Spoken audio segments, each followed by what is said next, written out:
Hello everyone, क्या हालचाल, कैसे हैं आप लोग? कैसे चल रही है आपकी पढ़ाई? आशा करता हूं कि आप लोग अपने लाइफ में बहुत ही शानदार, जबरदस्त और मस्त होगे। आज हम लोगों का लेक्चर नंबर 5 होने वाला है मॉलिक्यूलर बेसिस ऑफ इनहेरिटेंस वाले चैप्टर का, जो कि हम लोग पढ़ रहे हैं नीट स्प्रिंट 100 बैच में। 100 डेज में कंप्लीट बायोलॉजी में आपका कवर कर रहा हूं। डेली शाम को 7 बजे 2-2.5 घंटे का लेक्चर आता है आपका, जिसमें हम लोग बहुत इंपॉर्टेंट कंसेप्ट को हम लोग कवर करते हैं, बहुत एकदम बेसिक से लेकर एडवांस तक। अगर अब तक आप कुछ भी नहीं पढ़े हो, डजेंट मैटर, आपको सब कुछ यहाँ से आपको समझ में आएगा।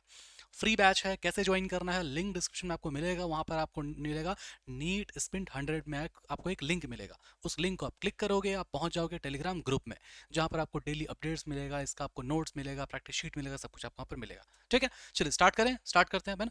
चलो ओके। तो आज हम लोग क्या क्या पढ़ने वाले हैं? आज हम लोग जो है ना पढ़ने वाले हैं क्या, जेनेटिक कोड। आज हम लोग पढ़ने वाले हैं म्यूटेशन, और पढ़ने वाले हम लोग टीआरएनए, जिसको हम लोग बोलते हैं अडाप्टर मॉलिक्यूल। ठीक है, तो हम लोग स्टार्ट करते हैं। अब अपने बहुत इंपॉर्टेंट ये आपका चैप्टर होता है। प्लीज प्लीज प्लीज एनसीईआरटी के रीडिंग डालिए, खुद से थोड़ा सा पढ़िए और अच्छे से लेक्चर को पूरा कंटिन्यू देखना, बहुत फास्ट फॉरवर्ड करके मत देखना। जो पढ़ चुके एक बार वो फास्ट फॉरवर्ड करके देख सकते हो। चलिए स्टार्ट करते हैं। हाँ, सबसे पहले कहानी शुरू होता है जेनेटिक कोड का। ठीक है, तो एकदम ध्यान से सुनना बात को। आप डायरेक्ट आप रट लेते हो कि triplets of nitrogenous base is called as genetic codes, या फिर उसको कोडोन्स कहते हैं। अब मेरा ये कहना है कि जेनेटिक कोड्स आया कैसे, जेनेटिक कोड्स आया कैसे। एकदम ध्यान से सुनना मेरी बात को, ठीक है? जेनेटिक कोड आया कैसे, कैसे हम लोग ये बात सोचे कि जेनेटिक कोड नाम का भी कोई चीज़ हो सकता है। ठीक, तो एकदम ध्यान सुनना। आपको यहाँ पर दिखाई देगा, आपको दिखाई देगा यहाँ पर, ये क्या है हमारे पास में, ये है हमारे पास में डीएनए। ठीक है, ठीक है, ये है डीएनए। डीएनए से जो है ट्रांसक्रिप्शन होकर के बनता है एमआरएनए, ये बात आपको पता है। फिर ये जो एमआरएनए है, इससे ट्रांसलेशन होकर के जो बनता है वो है प्रोटीन, ये बात भी पता है, बहुत बार हम लोग पढ़ चुके हैं इस बात को। ठीक, कोई दिक्कत नहीं है। अब डीएनए में हो सकता है कि यहाँ पर क्या हो, यहाँ पर क्या हो, नाइट्रोजनस बेसिस लगा हो। ठीक है, यहाँ मान लो एडेनिन है, यहाँ थाइमीन है, यहाँ साइटोसिन है, यहाँ गुआनिन है, यहाँ पर थाइमीन है, यहाँ पर एडेनिन है, साइटोसिन है, ऐसे यहाँ पर नाइट्रोजनस बेसिस लगा हो। ठीक है, और आपको ट्रांसक्रिप्शन मैंने आपको पढ़ा आपके पिछले वाले लेक्चर में कि दोनों डीएनए स्ट्रैंड में से सिर्फ एक ही DNA strand act as a template करता है for the transcription of the mRNA. Okay, very good. तो मान लो कि यहाँ पर जो टी है, तो टी के जगह पर ए आ जाएगा, सी के जगह पर जी आ जाएगा, ए के जगह पर टी, लेकिन टी नहीं यू, क्योंकि एमआरएनए है। फिर जी के जगह पर सी आ जाएगा। तो इस तरह से जो हमारा एमआरएनए बनता है। तो इसका मतलब ये हुआ, इसका मतलब ये हुआ कि अगर हम लोग बात करें ट्रांसक्रिप्शन में, किस में बात करें हम लोग, ट्रांसक्रिप्शन में, तो यहाँ यहाँ जो आपका डीएनए से एमआरएनए में जब आ रहा है ना इन द ट्रांसक्रिप्शन, तो वहां पर डायरेक्ट रिलेशन है। यहाँ पर क्या है, यहाँ पर क्या है आपका, डायरेक्ट रिलेशन है। किस चीज का डायरेक्ट रिलेशन है? Direct relation of complementary complementary base pairing का, है ना? डायरेक्ट रिलेशन है किसका? कॉम्प्लीमेंट्री बेस पेयरिंग का। मतलब डीएनए से आरएनए बनने के टाइम में डायरेक्ट रिलेशन है किसका? कॉम्प्लीमेंट्री बेस पेयरिंग का। लेकिन अब जब एमआरएनए से जब ये प्रोटीन बन रहा है, तो यहाँ पर बहुत सारा ऐसे लगा होगा ना, बहुत सारा ऐसे लगा होगा nitrogenous bases. Okay, very good. तो अब ये जो है पूरा, ये जो कि एक प्रोटीन चेन है, ये प्रोटीन चेन बना हुआ है किसका? ये प्रोटीन चेन बना हुआ है किसका? अमीनो एसिड का बना हुआ है। ओके, तो ये बताओ कि जो एमआरएनए स्ट्रैंड है पूरा पूरा, उसमें अलग अलग जो है नाइट्रोजनस बेसिस हैं। अब कौन सा वाला पार्ट से कौन सा अमीनो एसिड बनेगा, कौन सा वाला पार्ट से कौन सा अमीनो एसिड बनेगा, ये बात कैसे पता चलेगा? इसको कैसे पता कि इस वाले पार्ट से यही वाला अमीनो एसिड बनाना है, इस वाले पार्ट से यही वाला अमीनो एसिड बनाना है? नहीं पता चल पाएगा, है ना? तो साइंटिस्ट सोचा कि जरूर यहाँ पर कुछ ना कुछ ऐसा मैकेनिज्म होता होगा, जरूर यहाँ पर कुछ ना कुछ ऐसा मैकेनिज्म होता होगा जो कि ये डिसाइड करता होगा कि हाँ, ये वाला पार्ट से ये स्पेसिफिक वाला अमीनो एसिड बनेगा। समझ में आया बात? तो क्योंकि यहाँ पर कोई डायरेक्ट रिलेशन नहीं है, क्योंकि यहाँ पर कोई डायरेक्ट रिलेशन नहीं है, as as there is no no direct relation, ठीक है, between mRNA sequence and and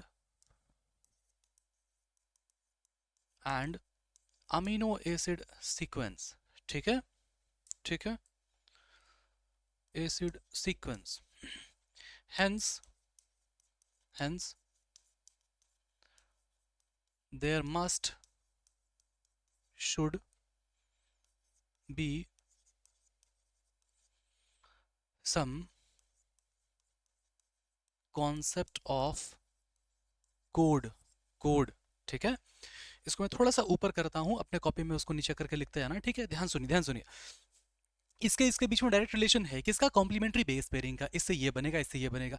क्या इसमें और इसमें कोई डायरेक्ट रिलेशन है कॉम्प्लीमेंट्री का? नहीं, कोई डायरेक्ट रिलेशन। तो इसका मतलब जरूर वहां पर कोई कोड होता होगा, कुछ ऐसा चीज होता होगा जो कि पर्टिकुलरली बताएगा कि इस वाले कोड से, इस वाले कोड से ये वाला अमीनो एसिड बनेगा, इस वाले कोड से ये वाला अमीनो एसिड बनेगा, है ना। तब जाकर कंसेप्ट आया क्या? जेनेटिक कोड का, या फिर है ना कोडोन्स का। बताएंगे अभी, सुनो एकदम ध्यान सुनते जाओ। Hence there must should be some concept of code that, अच्छा, code that is found on mRNA, ठीक है, that codes for a particular amino acid। तब जाकर के आया क्या? तब जाकर के आया क्या? Concept of genetic code. इसी जेनेटिक कोड्स को बोलते हो क्या? कोडोन्स, है ना। चलिए, यहां तक कोई दिक्कत है ना।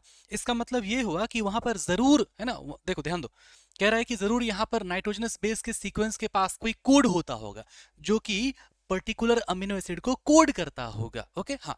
इसका मतलब बोला कि दैट इज, हाँ, कोड जो है that is found on the mRNA that codes for a particular amino acid. Okay, very good, ठीक है। तब जाकर समझ में आया कि कंसेप्ट ऑफ जेनेटिक कोड कुछ होता है, जो जेनेटिक कोड कहां पर होता होगा? यहां पर कहीं पर होता होगा जेनेटिक कोड, जो कि पर्टिकुलर अमीनो एसिड के लिए कोड करेगा। इसी जेनेटिक कोड को हम लोग बोलते हैं कोडोन्स। तो यहां से सिंपली बात समझ में आया कि एमआरएनए के सीक्वेंस पर कोई जेनेटिक कोड होता है, जो जेनेटिक कोड कोई पर्टिकुलर अमीनो एसिड के लिए कोड करता है। ओके, वेरी गुड, ठीक है। This codes for specific amino acid. Amino acid लिखा है, ठीक है। चलिए इसको वो कीजिए, क्या बोलते हैं उसको, स्क्रीनशॉट लीजिए। 1 2 3 गो। ओके, है ना, हाँ। इसको मैं ऐसे कर देता हूँ थोड़ा सा।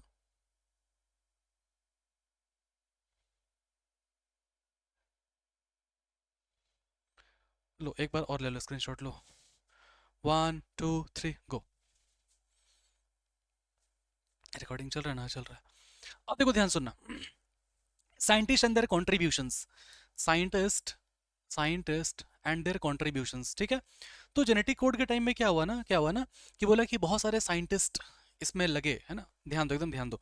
इस बात को समझो कि ये अगर एमआरएनए सीक्वेंस पर अगर कोई कोड है, तो एमआरएनए सीक्वेंस पर एक्चुअली में क्या है? एमआरएनए सीक्वेंस पर एक्चुअली में क्या है? DNA, RNA. आरएनए का टाइप है एमआरएनए। किस चीज का बना होता है आरएनए?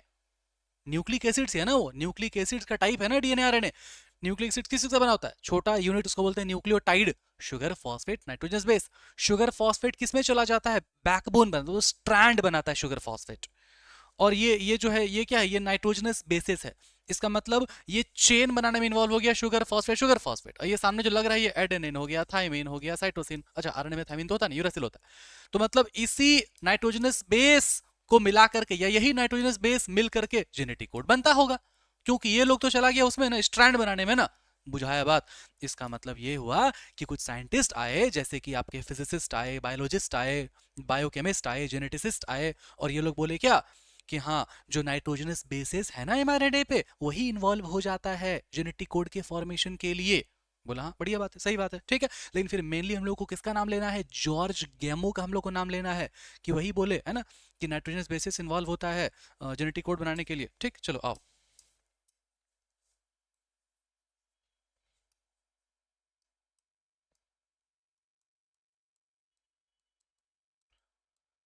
फिजिसिस्ट, बायोलॉजिस्ट, बायोकेमिस्ट, ठीक है, जेनेटिसिस्ट, ठीक है, where involve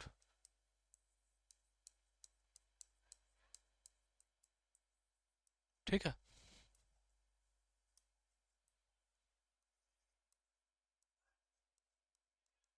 but mainly George गैमो, George गैमो involved and told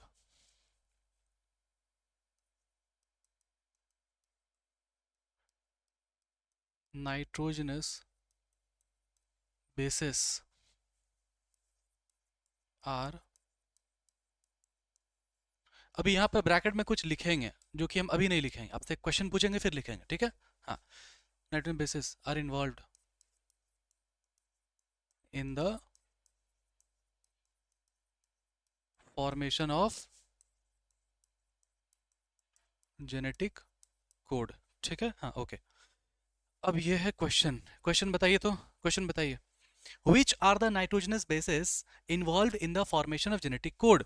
और ये जो ऑप्शन है आपका, ये है मल्टी करेक्ट, मल्टी करेक्ट, ठीक है। चलिए बताइए, इनमें से कौन सा नाइट्रोजनस बेसिस है जो कि इन्वॉल्व है जेनेटिक कोड के फॉर्मेशन के लिए, बताओ, बताओ ध्यान से। तो एकदम ध्यान से सुनिए बात को, पॉज करके अभी जवाब दो, जवाब आना चाहिए आपका, नहीं तो फिर बुद्धि नहीं चल रहा आपका फिर जेनेटिक्स में, फिर आपका इसमें ध्यान दो। मैंने बोला है क्या कि ये एमआरएनए सीक्वेंस पर कोई कोड होता होगा जो कि कोई पर्टिकुलर अमीनो एसिड के लिए कोड करेगा, उस कोड को हम लोग बोले क्या, जेनेटिक कोड बोले या फिर कोडोन्स बोले। जेनेटिक कोड एक्चुअल में क्या होता है, ट्रिपलेट ऑफ नाइट्रोजनस बेस होता है। ये कंक्लूजन आपको चुपके से कान में आके बता रहे हैं हम, चुपके से, है ना। बाद में हम लोग पढ़ेंगे कि ट्रिपलेट आया कैसे, ध्यान देना भी। तो ये जो कोड है, जेनेटिक कोड है, वो कौन बनाता है, जो इस पर है नाइट्रोजनस बेस बनाता है। मतलब नाइट्रोजनस बेसिस, नाइट्रोजनस बेसिस किसका, एमआरएनए का नाइट्रोजनस बेसिस इन्वॉल्व है, समझे बात को। तो एमआरएनए का नाइट्रोजनस बेसिस इन्वॉल्व है, एमआरएनए का नाइट्रोजन बेसिस। तो आप एक बात बताओ, ये जो थाइमीन लिखा हुआ, ये एमआरएनए में होता है क्या, नहीं होता है ना। किस में होता है, डीएनए में होता है थाइमीन, एमआरएनए में सिर्फ यूरासिल होता है। तो ऑप्शन में ये हो जाएगा, ये हो जाएगा, ये हो जाएगा, ये हो जाएगा। बुझाए बात, बुझाए बात। क्या है क्वेश्चन, ध्यान दो, एकदम ध्यान दो। अगर ये एमआरएनए का सीक्वेंस है, एमआरएनए का सीक्वेंस है ना, नाइट्रोजन बेस का सीक्वेंस, और एमआरएनए का नाइट्रोजनस बेस ही इन्वॉल्व हो जाता है किसमें, हो जाता है किसमें, जेनेटिक कोड के फॉर्मेशन के लिए, समझे बात को। अब तो बुद्धि चलाओ। तो अब बताओ अपने आप, 1 2 3 4, यहाँ पर 4 लिखाएगा, इसीलिए ये वाला जगह छोड़े थे। बुझाया बात कि टोटल 4 नाइट्रोजनस बेसिस होता है जो कि इन्वॉल्व हो जाता है किसमें, फॉर्मेशन ऑफ जेनेटिक कोड में। बोलो कोई प्रॉब्लम है इसमें, नहीं कोई प्रॉब्लम है ना। आगे बढ़े, अब आगे बढ़ते हैं,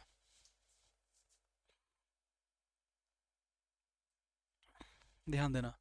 how we get to know triplet of nitrogenous base will form genetic code, एकदम ध्यान देना, ठीक है। एक्चुअली में कंक्लूजन ये है, कैसे पता चला ये बात, ठीक, तो ध्यान देना। इस साइड में यहां पर हम लोग लिखेंगे टोटल अमीनो एसिड, कितना है टोटल अमीनो एसिड बनाना है, 20।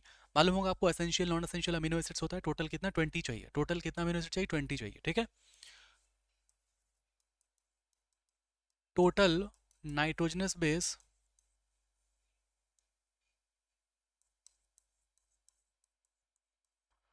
Involve in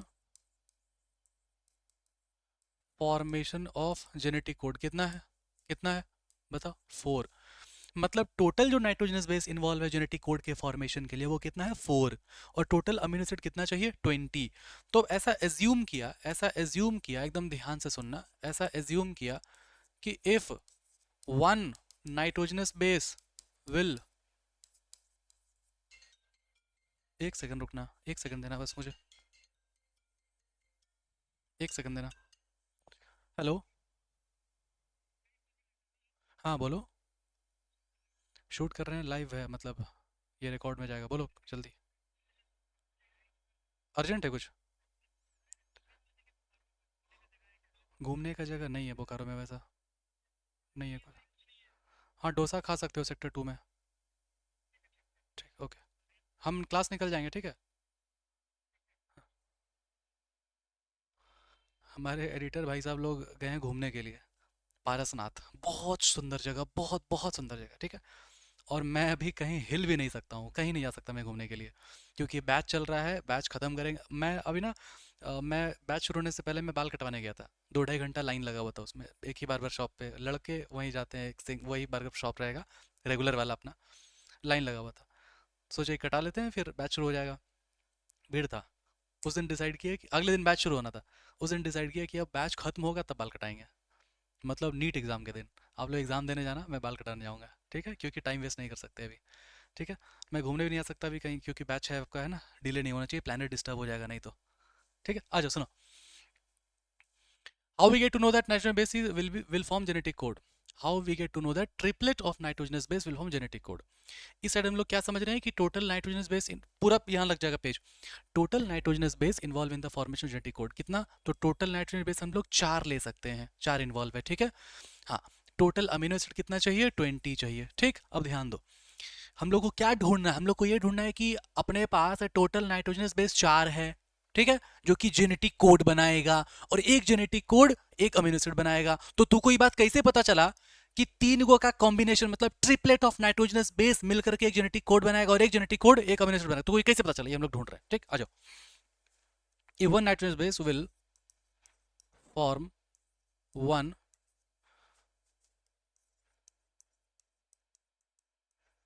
genetic code, then total 4 genetic code, 4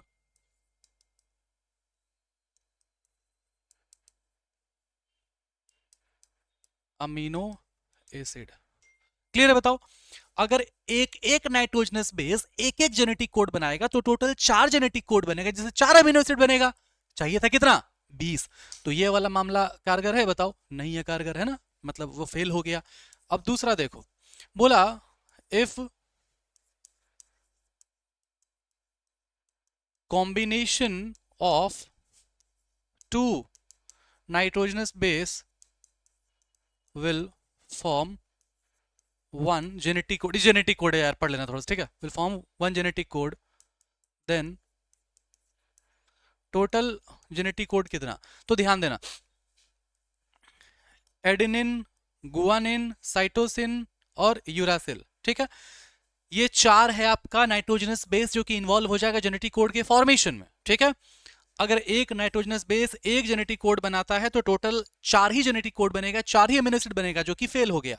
तो हम लोग दूसरा टेक्निक क्या इस्तेमाल किए, if combination of two nitrogenous base, combination of two nitrogenous base. Combination का मतलब क्या हुआ कि मान लो कि ये दोनों कंबाइन हो गया ए जी, फिर ये इसके साथ हो गया ए सी, फिर ये इसके साथ हो गया ए यू, फिर हो गया एक ठो ए, तो इस तरह से कॉम्बिनेशन आया ना। फिर कॉम्बिनेशन आएगा जी का, जी के साथ ए, फिर जी के साथ जी, फिर जी के साथ सी, फिर जी के साथ यू, फिर ऐसे ही सी का सी सी है ना, फिर सी जी, ठीक है, फिर सी ए, ठीक है, फिर सी यू, है ना।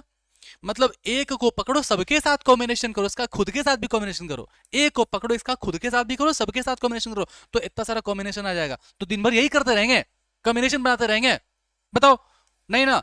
तो इसीलिए क्या करेंगे, एक ऐसा टेक्निक निकालेंगे जिसमें कि कॉम्बिनेशन एक अपने आप एक फॉर्मूला से आ जाएगा, ठीक है। इस चीज को 11th क्लास में मैथ्स वाले बच्चे पढ़ते हैं, एक चैप्टर जिसका नाम है परम्यूटेशन एंड कॉम्बिनेशन के नाम से। क्या होता है परम्यूटेशन कॉम्बिनेशन, परम्यूटेशन कॉम्बिनेशन का मतलब होता है कि मान लो कि ए जी यू सी ऐसे करके है, ठीक है, तो हम लोगों को 2 का कॉम्बिनेशन बनाना है, 2 का कॉम्बिनेशन बनाना है, ओके। तो कितना कॉम्बिनेशन बन सकता है, अभी हम लोग बना रहे थे ना, कितना कॉम्बिनेशन बन सकता है।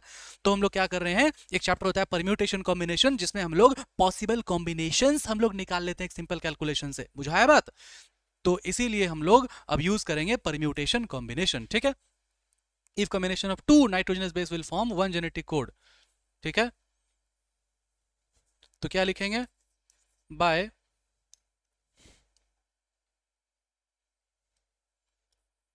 by using permutation and combination, PNC कहते हैं, ठीक है, वी गेट या फिर वी गॉट। देखो हम लोग क्या ढूंढे, ध्यान देना, ठीक है।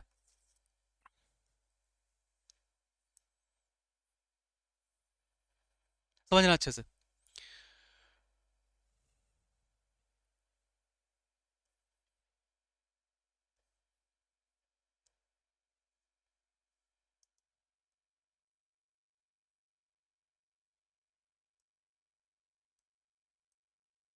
ध्यान दो, ये जो n लिखे है ना, ये n है नंबर ऑफ कॉम्बिनेशन, है ना। नंबर ऑफ कॉम्बिनेशन क्या है? 2, नंबर ऑफ कॉम्बिनेशन, है ना। बुझाया बात। और ये x क्या है? Total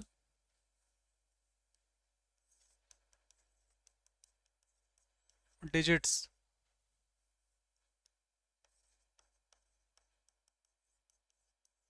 available for combination. और कोई मैथ्स का बच्चा देख रहा तो प्लीज, है ना, टेक्निकल में मत जाना कि ये अपने से बनाया हुआ है मेरा, ठीक है, कि एक्स इन एन ऐसे अपने से बनाए, ठीक है। ध्यान दो, ये एक्स एन क्या है तो समझो अच्छे से क्या है। Total digits available for combination. Total digit कितना अवेलेबल है कॉम्बिनेशन के लिए? कितना अवेलेबल है? 4। तो यहां पर हम लोग क्या लिखेंगे? क्या लिखेंगे? ध्यान दो, टोटल नेचुरल बेस कितना है? 4, है ना। Total digits available for combination कितना? नेचुरल बेस, है ना, 4। मतलब यही 4 नाइट्रोजनस बेस का ना आपको कंबाइन करना है, कॉम्बिनेशन करके आपको निकालना है जेनेटिक कोड्स। तो ये जो x है ना, x क्या लिखा था? Total digits available for the combination. Total digit कितना है? 4 है। अब ये n यहाँ पावर में, पावर में क्या लिख? Total, total number of combination या फिर number of combination. Number of combination क्या है? ये 2 है। तो यहाँ पर क्या लिख देंगे हम लोग? 2। क्या हो जाएगा? 4 इंटू 4, 16। फिर से सुनिए एकदम ध्यान से। आप एनसीईआरटी में डायरेक्ट आप देखते हो 4 का स्क्वायर किया हुआ है, 4 का क्यूब किया हुआ है। कैसे किया 4 का स्क्वायर? कैसे किया हुआ है 4 का क्यूब? यहाँ पर जब आप देखोगे तो आपको मिलेगा 4 का स्क्वायर किया हुआ है, ये देखो 4 का क्यूब किया हुआ है। डायरेक्ट क्यूब कर दिया, स्क्वायर नहीं किया। एक्चुअल जब आप पढ़ोगे तो पहले स्क्वायर होगा फिर क्यूब होगा। ये कैसे हुआ, क्या हुआ? तो इसको समझो अच्छे से, एकदम ध्यान से सुनना मेरा बात को, ठीक है। पहला नंबर क्या? नाइट्रोजनस बेसिस इन्वॉल्व होता है जेनेटिक कोड के फॉर्मेशन के लिए। जेनेटिक कोड इन्वॉल्व होता है वन पर्टिकुलर अमीनो एसिड को बनाने के लिए।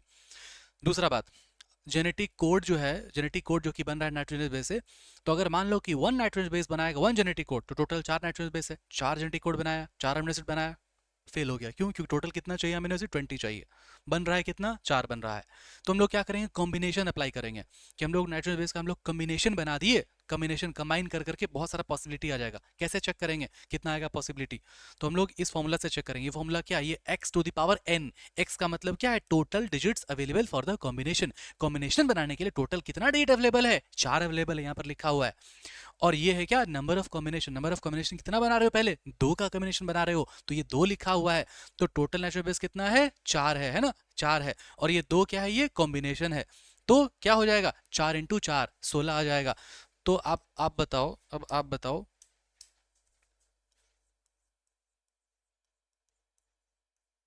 जेनेटिक कोड कितना आ गया? 16। तो ये प्रोड्यूस करेगा 16 अमीनो एसिड। बुझाए बात को? या फिर ऐसे लिखो,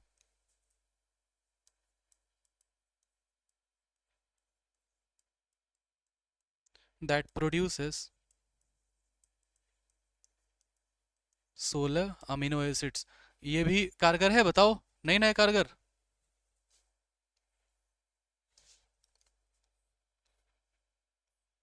नहीं नहीं कारगर, नहीं है कारगर, है ना। अब आ जाएगा तीसरा मेथड, अब आ जाएगा तीसरा मेथड, ठीक है। तीसरा मेथड क्या करता है भाई? तीसरा मेथड क्या कहता है? ध्यान दो। If combination of 3 nitrogenous base will form one genetic code, तो क्या हो जाएगा बताओ? x to the power n, है ना, x to the power n, है ना। अब ये x क्या है? x क्या है? Total digits available for the combination. Total digit available for the combination कितना? टोटल 4 है, लिख दिए 4। अब ये n क्या है भाई? तो n है नंबर ऑफ कॉम्बिनेशन। यहाँ पर 2 नंबर ऑफ कॉम्बिनेशन लिए थे, अब यहाँ पर कितना ले रहे हैं? अब 3 ले रहे हैं, है ना, 3 ले रहे हैं। तो 4 का पावर हो जाएगा क्यूब, कितना हो जाएगा आंसर बताओ? 4 4 जा 16, 6 4 जा 64 है ना? तो ये बना दिया कितना?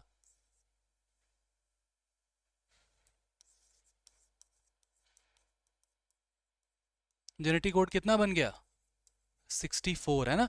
64 बन गया। जेनेटिक कोड कितना बन गया? 64 बन गया, ठीक है। That produces 64 amino acids. बुझाया बात? तो ये वाला मेथड काम कर गया है ना। पहले एक से किए नहीं हुआ, दो से किए तो भी नहीं हुआ, क्योंकि 16 11 चाहिए कितना? 20। अब जब 4 से किए तो कितना आ गया? 64 आ गया है ना। चाहिए कितना? 20 चाहिए। तो अगर कम कर रहे हैं तो कम में तो पॉसिबल नहीं है ना, ज्यादा में ले लिए हम लोग, ये वाला आ गया। बुझा रहा है बात? कम में पॉसिबल नहीं था ना, ज्यादा में पॉसिबल है। एक्स्ट्रा बन गया कोई बात नहीं, लेकिन कम में पॉसिबल नहीं है। बुझा गया ना बात? थोड़ा अच्छा से लिखो।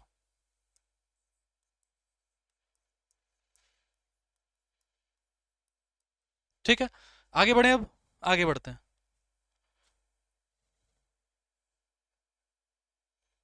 इसका कंक्लूजन क्या आया भाई? यहाँ कंक्लूजन लिखते हैं।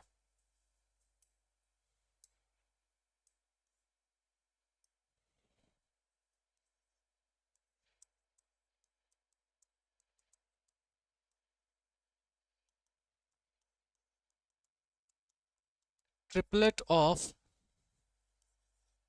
nitrogenous base will form one genetic code। कोई दिक्कत है? नहीं है कोई दिक्कत, है ना? that will, ये वाला तो दिख रहा है ना जी? हाँ दिख रहा है। that will codes for a particular amino acid। कोई दिक्कत नहीं है ना? वो कंक्लूजन लिख दिया आपका। चलो स्क्रीनशॉट, 1 2 3 गो। अब आगे बढ़ो। साइंटिस्ट इन्वॉल्व, कौन कौन से साइंटिस्ट इन्वॉल्व थे? और ठीक है, तो इसको एक कहानी से समझो पहले। इसको एक कहानी से समझो पहले, ठीक है? हाँ, लिखना मत, लिखना मत।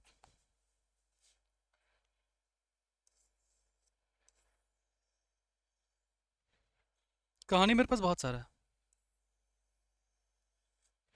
ध्यान से सुनना, प्यार से। सर ध्यान से सुने कि प्यार से सुने? कान से सुनो। सुन, अभी तक साइंटिस्ट लोग ये बोला कि हाँ, triplet of nitrogenous base codes for amino acid. Triplets of nitrogen base codes for amino acid. Triplets of nitrogenous base को हम लोग बोलते हैं जेनेटिक कोड, जो कि एक जेनेटिक कोड कोड करता है एक अमीनो एसिड को। फिर साइंटिस्ट लोग बोला क्या? और भीड़ लगाया करके, आए जी बेवकूफ बनाते हैं खाली आप, प्रूफ करके दिखाइए। प्रूफ, जनता सबूत मांगती है।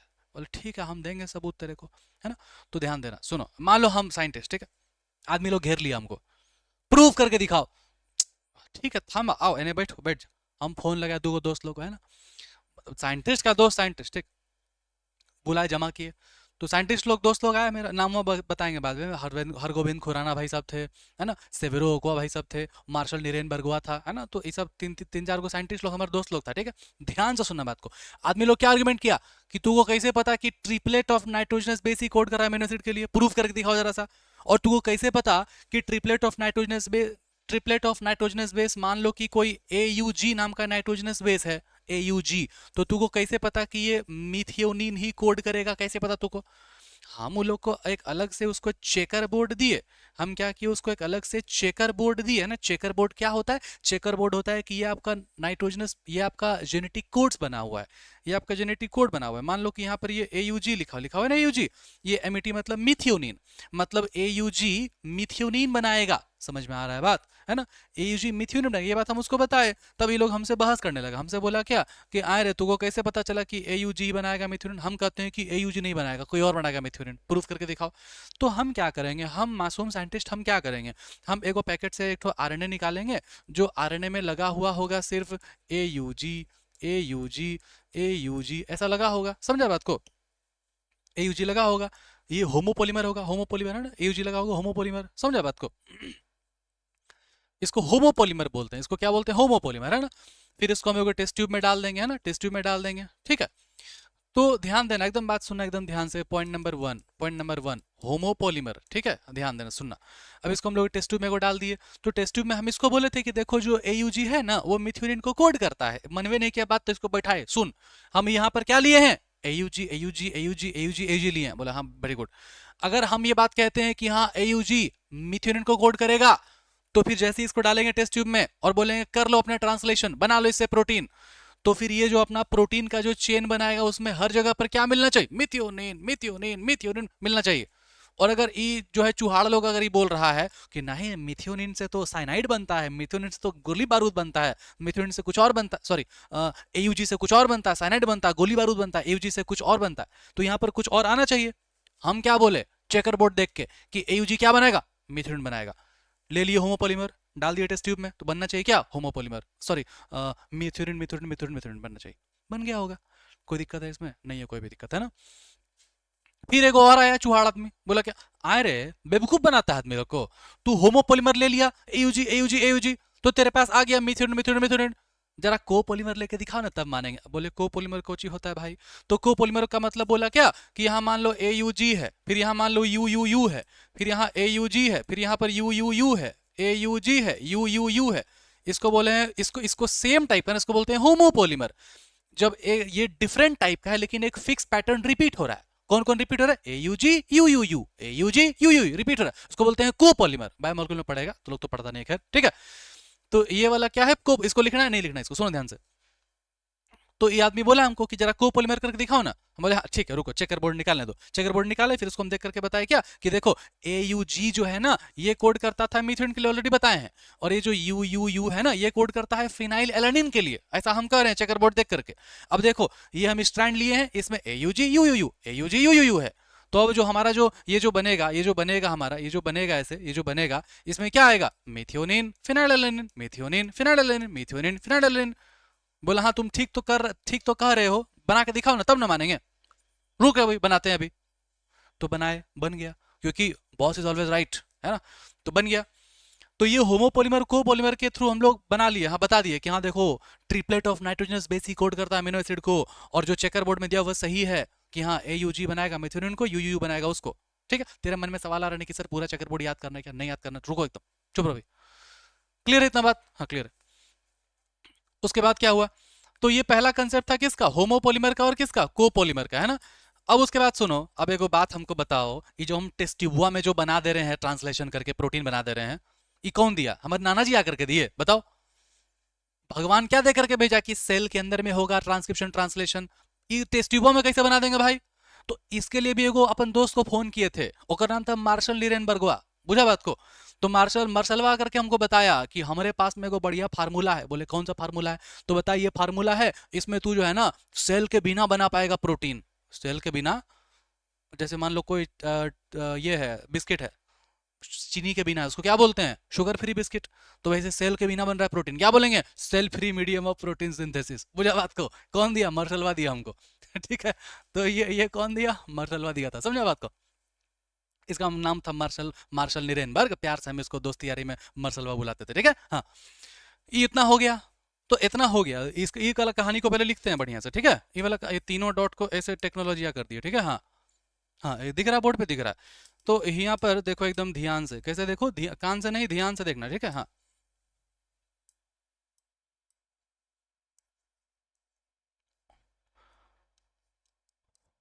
और वो जो होमोपोलिमर कोपोलिमर था, कौन लिया था, ये जो होमोपोलिमर को पता है कहाँ से आया, देखते हैं ना, कहानी लिंक हो जाएगा पूरा।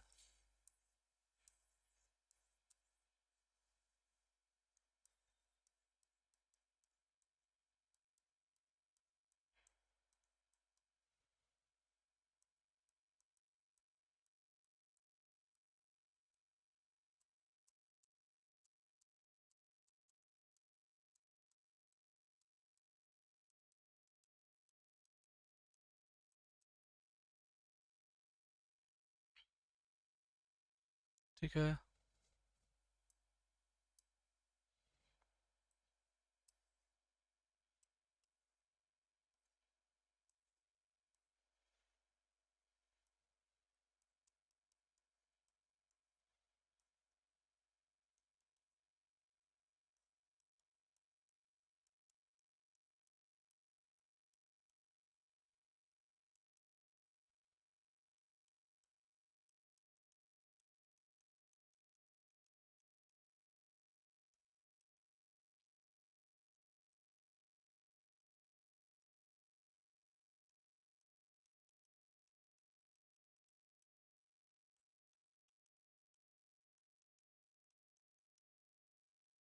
अब देख, अब तेरे को समझ में आ रहा है ना? क्या समझ में आ रहा है? देख, तेरे को समझ में आ रहा है अब कि ये जो मार्शल निरेनबर्ग जो साइंटिस्ट थे, मार्शल निरेनबर्ग जो साइंटिस्ट, सॉरी, अच्छी से शुरू करो। मार्शल निरेनबर्ग जो साइंटिस्ट थे, ये क्या दिए? Cell free synthesis of protein या cell free medium of protein synthesis, ऐसा ही बोल सकते हैं, ठीक है? मतलब सेल के बिना प्रोटीन बनाएंगे आर्टिफिशियल मीडियम में, ठीक है? हाँ। और ये हरगोबिंद खुराना को बोलते हैं, एच जी खुराना भी बोलते हैं, हरगोबिंद खुराना। किसके थ्रू किए एक्सपेरिमेंट या फिर डिमॉन्स्ट्रेट किया फिर प्रूफ किए? होमोपोलीमर्स एंड कोपोलीमर्स के थ्रू। कोई दिक्कत है इसमें बताओ? नहीं है कोई दिक्कत, है ना? कोपोलीमर्स एंड होमोपोलीमर्स के थ्रू, कहानी सिंपल एकदम। अब उसके बाद बैक टू कहानी, बैक टू कैरेक्टर, सुनो हाँ। इतना जब कहानी हम कर लिए, उसके बाद क्या हुआ सुनो। मतलब होता है ना कि बढ़िया काम कुछ करे जाएगा ना, तो मैंने आ जाएगा आदमी लोग, ठीक है, तंग करेगा आ जाएगा। सुनो ध्यान से क्या हुआ। फिर एगो आदमी आता है ना, ये गजब का आदमी था, गजब, उफ, भयानक आदमी, जो लड़ाई हुआ था ना उस, ये आदमी का नाम सेवेरो, सेवेरो नामो ही गजब है ना, सवेरा सुबेरा, सेवेरो नाम था ये आदमी का, ठीक है, सेवेरो। अभी आदमी ऐसा पगला था, ये आदमी आया, बोला आए रे, तू बेवकूफ बनाता है आदमी लोग को, है ना? तू मैंने होमोपोलीमर लेके प्रूफ कर दिया, कोपोलीमर लेके प्रूफ कर दिया, आदमी को मतलब बेवकूफ समझा है, मतलब वही जो तू सोच रहा है, आदमी को वो समझा है, नहीं ना? हम बोले नहीं बेवकूफ तो मतलब आदमी तो वैसा नहीं है, मतलब है ना, हम तो एक्सपेरिमेंट कर, नहीं हट रुको, होमोपोलीमर कोपोलीमर नहीं, हम जो देंगे वो वाला सीक्वेंस ऑफ एमआरएनए से प्रूफ करके दिखाओ कि ट्रिपलेट ऑफ नाइट्रोजन बेस बना रहा है जेनेटिक कोड, है ना? और ये प्रूफ करके दिखाओ, तो जो चेकर बोर्ड में बताए हो कि ये वाला जेनेटिक कोड ये वाला अमीनो एसिड बनाएगा, प्रूफ करके दिखाओ। हम बोले आए, नहीं बुझा, फिर से बोलो तो, हम जो देंगे एमआरएनए का सीक्वेंस, हम अपना सीक्वेंस देंगे, वो वाला सीक्वेंस से प्रूफ करके दिखाओ कि triplet of nitrogen base code करता है जेनेटिक कोड के लिए, और जो तू कह रहा है कि ये वाला जेनेटिक कोड ये वाला एमिनो एसिड को कोड करता है, वो वाला प्रूफ करके दिखाओ हमको। बोले हाँ ठीक है, दिखाते हैं करके, दीजिए लाइए एमआरएनए। वो पैकेट में हाथ डाला और ऐसे निकाला एकदम, है ना, अपना, ये हम बनाए हैं, ये मेरा बनाया हुआ है, ये है ना, हम जैसा चाहते हैं वो हम बनाए हैं। समझ में आ रहा है बात? ध्यान देना आप। तो ये जो तीसरा जो साइंटिस्ट था, तीसरा का जो साइंटिस्ट हुआ था,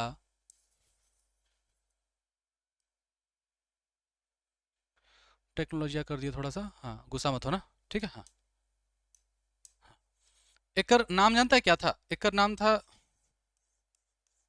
सेवेरो ओकोआ, ठीक है? और ये जो है ना, ध्यान देना, बता देते हैं पहले कहानी, मजा आएगा तेरे को, सुनो। ये जो सेवेरो साइंटिस्ट हुआ था, कैरेक्टर में, हाँ, ये जो सेवेरो साइंटिस्ट हुआ था, ये क्या किया मालूम है? ये क्या किया ना, मतलब ये जो चाहता था, यहां बोला कि ए यू जी, यहाँ मान लो कि ए यू सी, है ना, या फिर यहाँ पर जी ए जी, यहाँ पर जी यू जी।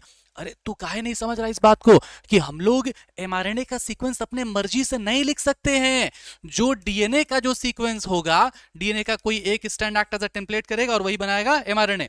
तो इसका कोई एक सीक्वेंस ये है ना, ये सीक्वेंस का, जैसे मान लो कि यहाँ पर ए है, यहाँ मान लो कि यू है, रुको, यहाँ मान लो कि सिंपल लेते हैं, यहाँ मान लो कि सी है, यहाँ मान लो जी है, फिर यहाँ पर मान लो कि टी है, ठीक है, यहाँ मान लो कि ए है।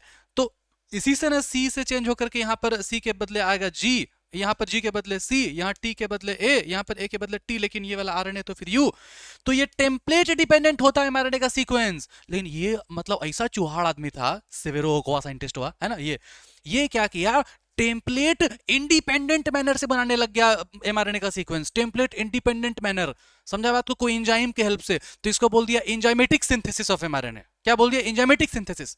समझ में आ रहा है बात? और ये तो हमारा जो मासूम था हरगोविंद खुराना, ये तो कोई इंस्ट्रूमेंट से यूज करके बनाते थे, जो है होमोपोलीमर कोपोलीमर, इसीलिए एक लिए इसको बोल दिया क्या, इंस्ट्रूमेंटल सिंथेसिस ऑफ आरएनए, और इसको बोल दिया क्या, enzymatic synthesis of RNA. NEET का वो क्वेश्चन है ये, इसको क्या बोल दिया? मजा आ रहा है? बताओ मजा आ रहा है कि नहीं? इसको बोल दिया क्या, इंस्ट्रूमेंटल सिंथेसिस ऑफ आरएनए। और इसको बोलेगा क्या, अभी लिखेंगे पूरा, है ना, टेम्पलेट इंडिपेंडेंट मैनर में। बुझा बात को? टेम्पलेट इंडिपेंडेंट मैनर में, है ना, मतलब कोई टेम्पलेट की जरूरत नहीं है, एंजाइम से हेल्प से बना दिया, ठीक है।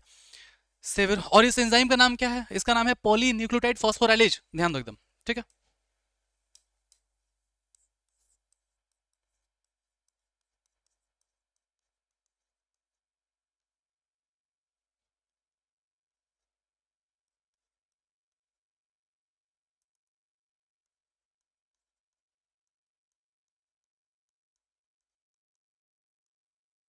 पॉलीन्यूक्लियोटाइड फॉस्फोराइलेज, ठीक है।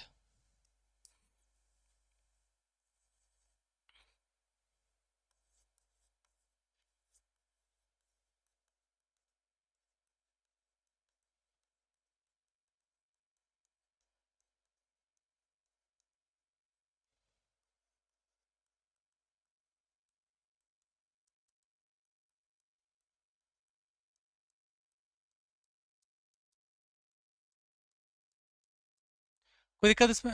ये ऊपर का है, चल गया भैया, ठीक है। ध्यान देना एकदम अच्छा से, ठीक है। ये आरएनए लिखा है बाबू, या फिर एमआरएनए भी बोल सकते हो, हम आरएनए बोलते हैं सेफ साइड के लिए, ठीक है। हाँ सुनो ध्यान से देखो, पूरा कंसोलिडेट करते हैं एक साथ, ठीक है। ध्यान देना, अपने को क्या प्रूव करना था? अरे साइंटिस्ट लोग के बहुत चक्कर था यार कि प्रूफ करो, फिर उसका अपना बात को फिर से प्रूफ करो, जब तक माथा उता फोड़ देता था आदमी लोग मार चिड़ के, है ना। सुनो, साइंटिस्ट क्या किया, प्रूफ करना था कि triplets of nitrogenous base code करता है एक जेनेटिक कोड को, या फिर ऐसे सिंपली बोलते हैं triplet of nitrogenous base that is also known as genetic code that will code for a particular amino acid. Very good. इसको फिर से प्रूफ करना था, फिजिकली प्रूफ करके दिखाओ, और ये भी प्रूफ करके दिखाओ कि कौन सा जेनेटिक कोड कौन सा अमीनो एसिड बनाएगा। तो हम लोग क्या करेंगे, हरगोबिंद खुराना, एचजी खुराना क्या किए, होमोपोलिमर और कोपोलिमर के थ्रू, है ना, इंस्ट्रूमेंटल सिंथेसिस ऑफ आरएनए करके ये प्रूफ किए। ये सब लिखना है, नहीं लिखना, ये सब कहीं पूछेगा नहीं पूछेगा, क्या पूछेगा, ये क्या किए, ये क्या किए, ये क्या किए पूछेगा, ठीक है। हाँ, फिर ये हुआ पहला, ये वाला हो गया दूसरा, और ये वाला हो गया तीसरा, ठीक है। कैसे, सुनो ध्यान से। Severo Ochoa enzyme, sorry, Severo Ochoa scientist का नाम है बाबू, फिर से सुनना, एनसीईआरटी गलती लिखा है, सेवेरो ओकवा एंजाइम लिख दिया, सेवेरो ओकवा साइंटिस्ट का नाम है, ठीक है। वो एंजाइम दिया क्या, पॉलीन्यूक्लियोटाइड फॉस्फोराइलेज। ये क्या है, ये क्या है, एंजाइम है ना, लेकिन प्यार से इसको भी सेवेरो, देखो सेवेरो ओकवा एंजाइम साइंटिस्ट का नाम है, ये जो एंजाइम देते हैं उसको भी प्यार से सेवेरो ओकवा एंजाइम कह देते हैं, लेकिन वो एंजाइम एक्चुअली में कौन सा है, पॉलीन्यूक्लियोटाइड फॉस्फोराइलेज है, जो कि क्या करता है, एंजाइमेटिक सिंथेसिस ऑफ आरएनए करता है, मतलब टेम्पलेट इंडिपेंडेंट मैनर करता है, मतलब जो मर्जी वो वाला सीक्वेंस ऑफ एमआरएनए आप बना दोगे, समझे बात को। और फिर जो है ये जो हमको दिया तो फिर हम बना दिए, है ना, प्रूफ कर दिए कि हाँ भाई ये वाला है, बुझाया बात। और ये दोनों को किसके अंदर में कराता है ट्रांसलेशन, सेल के बिना कराता है। इसको हम लोग क्या बोलते हैं, provide cell free synthesis of protein, या फिर cell free medium of protein synthesis, है ना, सेल फ्री मीडियम ऑफ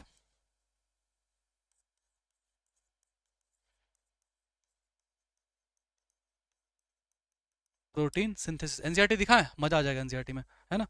ये सब नहीं याद करना बाबू, ये सब तेरे काम का नहीं है, ये मेरा कहानी है ना, जिस कहानी का वास्तविकता से बिल्कुल संबंध है। अरे अगर वो लोग ऊपर से देख रहा होगा, मार्शलवा और नीरेन बर्गवा देख रहा होगा ऊपर से, अरे तू मने हम भेजे थे तोरा पढ़ावे के लिए बायोलॉजी, तो हमारे ई को मिर्च मसाला लगा के चलो आ जाओ, देखना यहाँ पर सारा बात लिखा है बाबू, ठीक है। देखो, ड्यूरिंग रेप्लिकेशन एंड, हाँ वो थोड़ा सा बताएगा कि रेप्लिकेशन के टाइम में, देखो during the replication and transcription nucleic acid copy होता है from one form to another form, क्योंकि डीएनए रेप्लिकेशन में डीएनए से डीएनए बनता है, ट्रांसक्रिप्शन में डीएनए से आरएनए बनता है, तो न्यूक्लिक एसिड कॉपी हो रहा है एक फॉर्म से दूसरे फॉर्म, है ना। हाँ, इसीलिए बहुत इजी है कॉन्सेप्चुअलाइज करना on the basis of complementarity rule, बुझा। हाँ, लेकिन जो प्रोसेस ऑफ ट्रांसलेशन है, ट्रांसलेशन मतलब क्या, प्रोटीन बनना, उसमें ट्रांसफर ऑफ जेनेटिक इंफॉर्मेशन होता है from the polymer of nucleotide, नहीं ना बोलो बच्चा, मेरा कंफ्यूजन होता है। हाँ मतलब एमआरएनए से, है ना, ट्रांसफर फ्रॉम, रुको, हाँ, transfer of genetic information from mRNA to synthesis of a polymer of amino acid. ऐसे कहा लिखता है, इसको प्रोटीन लिखो, मेरा बच्चा खुश हो जाएगा। यस, वेरी गुड, हाँ ठीक है। Neither does complementarity exist between nucleotides and amino acid, मतलब उसमें कोई कॉम्प्लीमेंट एग्जिस्ट नहीं करता, कितना अच्छा से हम पूरा बताया है ना। और ना ही थ्योरेटिकली हम लोग कुछ वहां से एविडेंस कुछ निकाल सकते हैं इस बात का कैसे हो रहा है वो चीज, ठीक है। existed ample evidence, बहुत सारा एविडेंस है कि वहां पर there are ample of evidence to support a notion that changes in the nucleic acid, मतलब genetic material were responsible for, हाँ बहुत सारा ऐसा एविडेंस मिला कि अगर न्यूक्लिक एसिड में अगर चेंज हो जा रहा है तो सीक्वेंस ऑफ अमीनो एसिड भी चेंज हो जा रहा है। इसका मतलब ये हुआ कि इसी में कोई ऐसा जेनेटिक कोड होगा जो कि कोई एक अमीनो एसिड को कोड करे, तब नहीं ये वाला बदल जाता है, तो ये भी बदल जाता है ना। ample of evidence to support that notion that the change in the nucleic acid मतलब genetic material is responsible for the change in the amino acid in the protein. ठीक है, इससे ये proposition होता है कि genetic code वहां पर कुछ होता होगा जो कि direct sequence of amino acid को code करता है during the protein. आगे it is determined by biochemical nature of genetic material and the structure of DNA. exciting है preposition and deciphering. हाँ, इस बात को deciphering बोलते हैं. deciphering का मतलब होता है राज खोलना, बताना. ये वर्ड बहुत इंपॉर्टेंट है. प्लीच है ना. यहाँ यहाँ टॉपिक में भी लिख सकते हैं इसको डेसीफर करना. क्या बोलते हैं? डेसीफर करना. हाउ जेनेटिक कोड डेसीफर्ड, ऐसे लिख सकते हैं बाबू. हेलो हेलो हेलो, आ रहा है ना आवाज?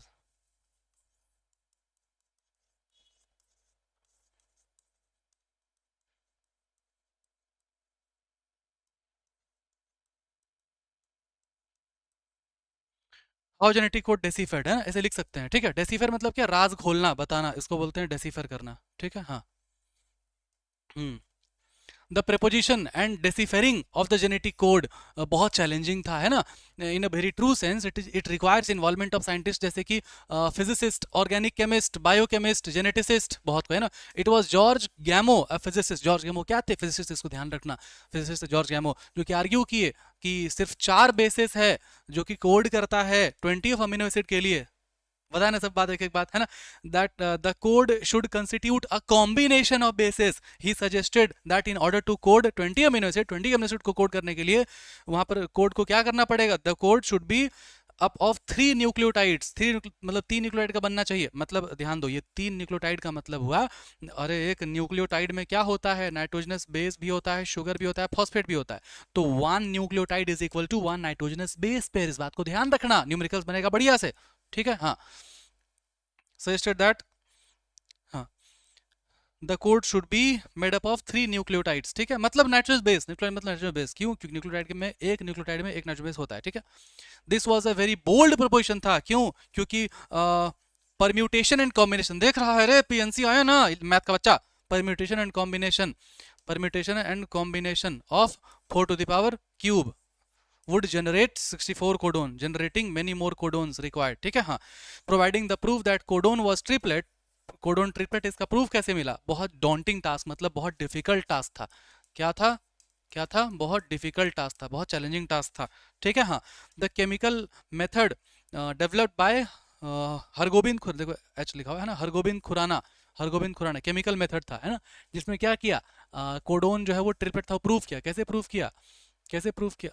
ओहो, दोबारा फिर से हम कर दिया है ना, रुको. हाँ. यहां से हरगोबिंद खुराना वाज, रुकना ना बाबू,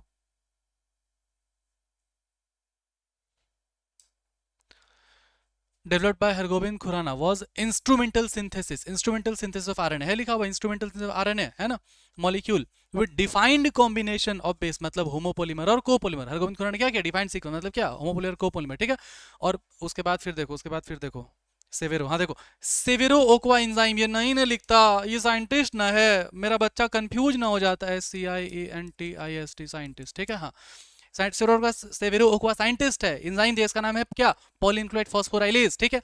was also very helpful in polymerization of RNA. ठीक है. With defined sequence in a template independent manner. ठीक है. हाँ. एंजाइमेटिक सिंथेसिस था ये, और ये क्या था? Instrumental synthesis. ठीक है.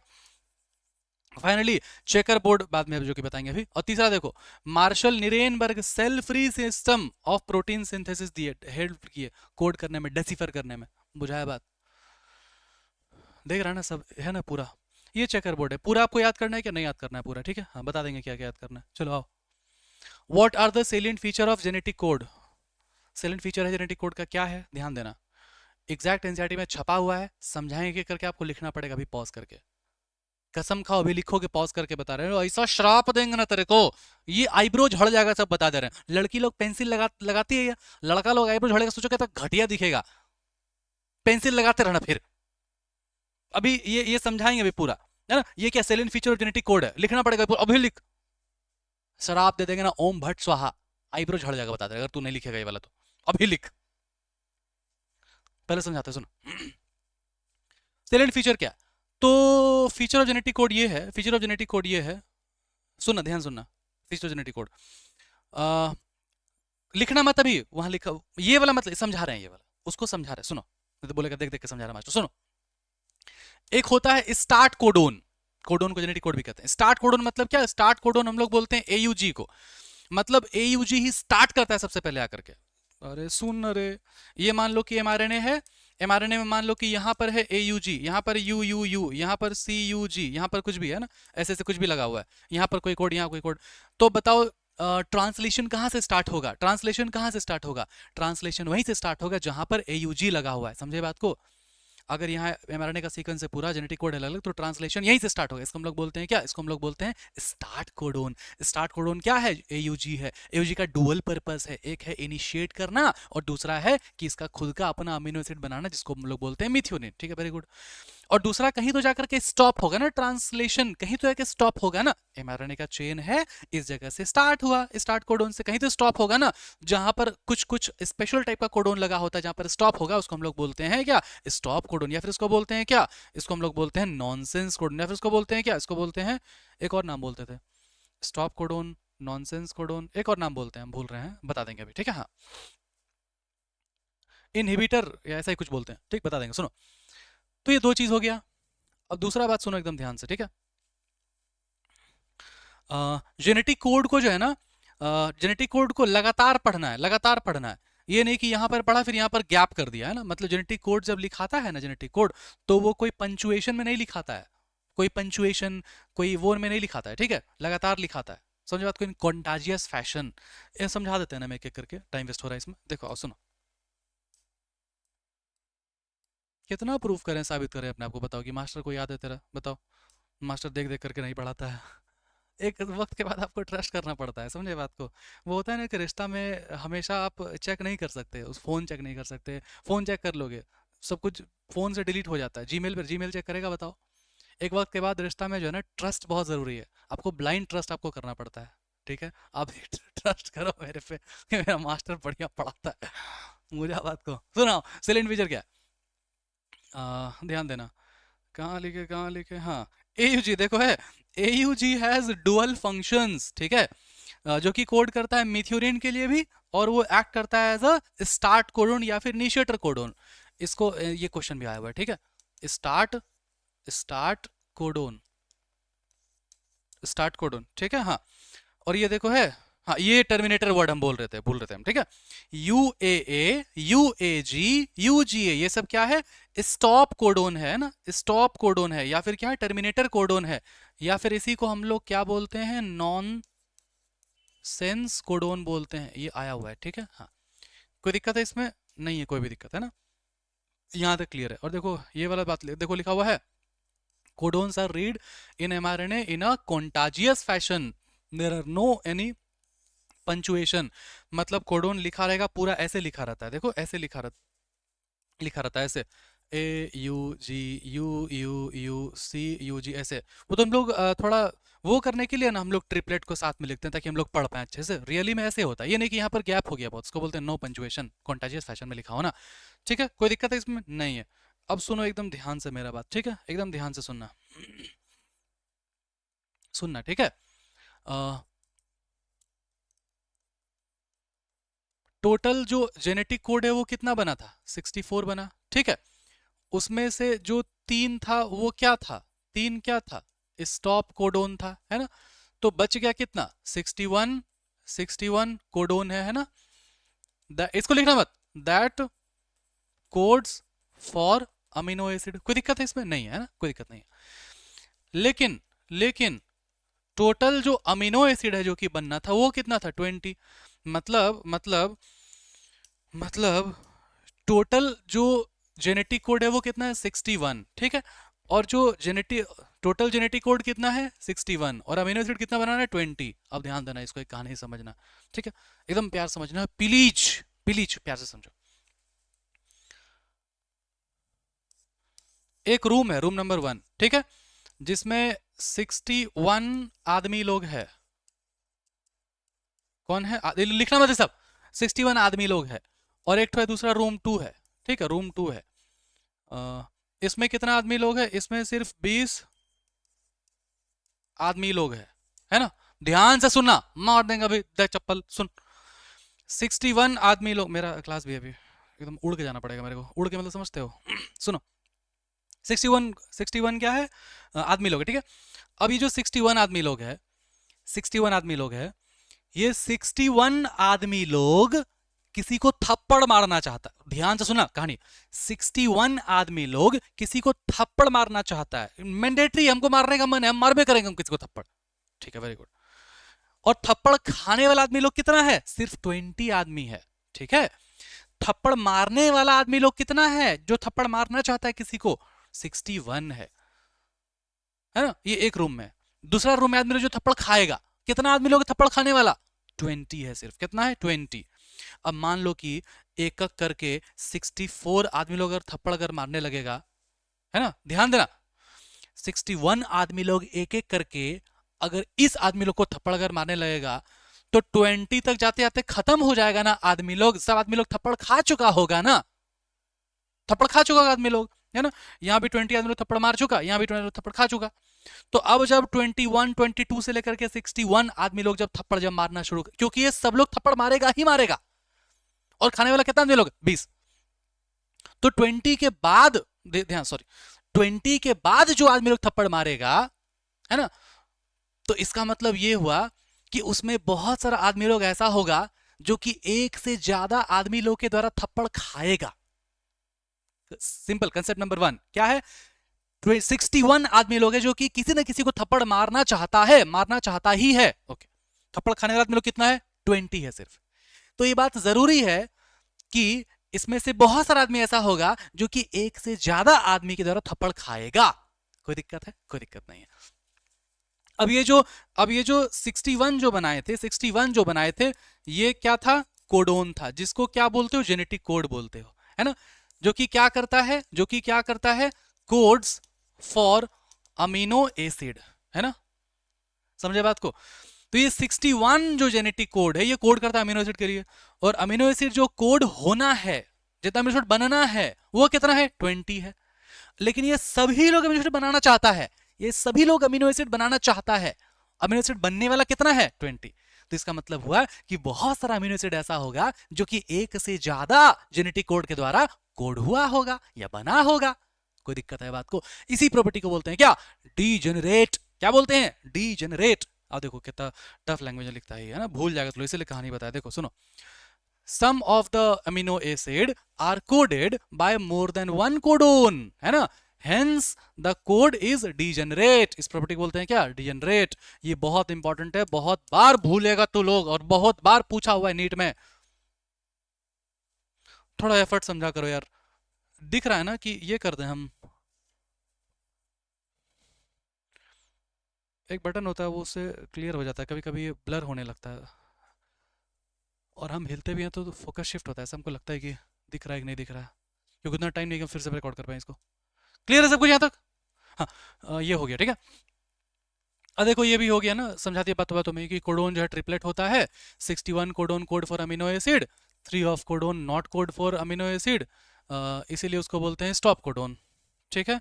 Stop codon. देख रहा है क्वेश्चन ऐसे नहीं पूछा, क्वेश्चन ऐसे पूछेगा यार, या तो बोलेगा स्टॉप कोडोन, या तो बोलेगा टर्मिनेशन कोडोन, या तो बोलेगा नॉन सेंस कोडोन, है ना। ये तीनों नाम है। देखो यहाँ पर स्टॉप, तू अगर समझ रहा है कि इसका पूरा नाम है stop termination codon, stop terminator codon, तो यहाँ पर इसका नाम है स्टॉप कोडोन भी है। ये तीनों नाम आपको एक एक करके आपको याद रखना पड़ेगा, प्लीज याद रखना, ठीक है। हाँ, अब सुनो मेरा एक तो लास्ट वाला और कहानी है, सुनो कहानी, सुनो यार कहानी, कहानी सुनो। तो देखो बात कुछ ऐसा है कि अगर आप किसी इंसान को, अगर आप थप्पड़ मारते हो, ठीक है, थप्पड़ मारने की कहानी, अगर आप किसी को थप्पड़ मारते हो तो ऑब्वियसली बात है कि वो गुस्सा करेगा, गुस्सा करेगा। यूनिवर्सल बात है ये। क्या यूनिवर्सल बात है? चाहे किसी को भी थप्पड़ मारो वो गुस्सा करेगा, ये यूनिवर्सल बात है, किसी को थप्पड़ मारो गुस्सा करेगा। लेकिन कुछ लोग ऐसे होते हैं जो एकदम एक्सेप्शनल होते हैं। थप्पड़ मारो, वो बोलेगा इसमें मारा, बोलेगा हाँ मार लो ना, इसमें गांधी जी वाला स्टाइल है ना, एक में मारा दूसरों में मार लो। वो लोग होते एकदम साधु संत, एकदम मॉन्क, है ना, जीवन मोह माया सब कुछ त्याग दिया। समझा बात को? ये यूनिवर्सल बात है, थप्पड़ मारा तो फिर क्या होगा? गुस्सा आएगा। तो ये यूनिवर्सल बात है कि अगर मान लो कि कोई जेनेटिक कोड है जो कि कोई अमीनो एसिड को बना रहा है, तो वो जो अमीनो एसिड को बनाता होगा कोई एक ऑर्गेनिज्म में, वो सब ऑर्गेनिज्म में वो पर्टिकुलर जेनेटिक कोड वही पर्टिकुलर अमीनो एसिड को ही बनाएगा। जैसे कि मान लो यू अगर फिनाइल एलानिन को अगर बनाता है किसी चीज में, तो कोई और भी अगर तीसरा चौथा पांचवा अगर ऑर्गेनिज्म अगर रहेगा वहां पर अगर यू अगर है तो फिनाइल एलानिन को ही वो बनाएगा। देखो लेकिन एक्सेप्शन में क्या है, प्रोटोजोआ है, समझे बात को, माइटोकॉन्ड्रिया है, प्रोटोजोआ, दो तो एक्सेप्शन है, समझा बात को। इस प्रॉपर्टी को बोलते हैं कोड इज यूनिवर्सल प्रॉपर्टी बोलते हैं। The code is nearly universal. For example in bacteria से लेकर के ह्यूमन तक में, बैक्टीरिया से लेकर ह्यूमन तक, मतलब पूरा एवोल्यूशन गिन दिया। You code for phenyl alanine मतलब पीएचई है ना। सम एक्सेप्शंस क्या है इसका रूल का, माइटोकॉन्ड्रिया है ना, और क्या है, प्रोटोजोआ है ना, ये सब एक्सेप्शन है। छाप ले यार प्लीज, श्राप उराप दे देंगे, आईब्रो झड़ जाएगा फिर हमको, मैं बोल ये इसको काट दें, नोट से हट जाएगा ये भी हट गया, ये भी हट गया, ठीक है। अब आप म्यूटेशन पर है ना, अगला टॉपिक है म्यूटेशन। इसको पढ़ा चुके हैं डिटेल में आपके प्रिंसिपल इनहेरिटेंस में, यहाँ पर पढ़ाएंगे, ठीक है। सुनो, म्यूटेशन का मतलब क्या होता है भाई, म्यूटेशन का मतलब होता है, म्यूटेशन का मतलब होता है sudden change in the genetic material, sudden change in the genetic material, ठीक है, इसको हम लोग बोलते हैं म्यूटेशन। अच्छा से लिखो, जेनेटिक मटेरियल,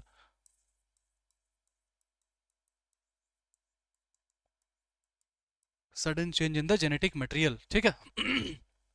ध्यान देना आप, change in the structure of chromosome अगर होता है तो इसको हम लोग बोलते थे क्रोमोसोमल एबेरेशन, याद है कि भूल गया। Change in the number of nitrogenous, sorry, change in the number of chromosome, इसको हम लोग बोलते थे क्या, एन्यूप्लॉइडी, याद है कि भूल गया। इसका एग्जांपल क्या था जरा बताओ तो, अरे गधा, डाउन सिंड्रोम, भुला गया, Turner syndrome, Klinefelter syndrome, principle inheritance जाके पढ़ के आओ, स्थिति बहुत खराब है तेरे से बोल रहे हैं, बहुत खराब स्थिति है, पढ़ के आओ। समझ गया ना किसको बोल रहे हैं,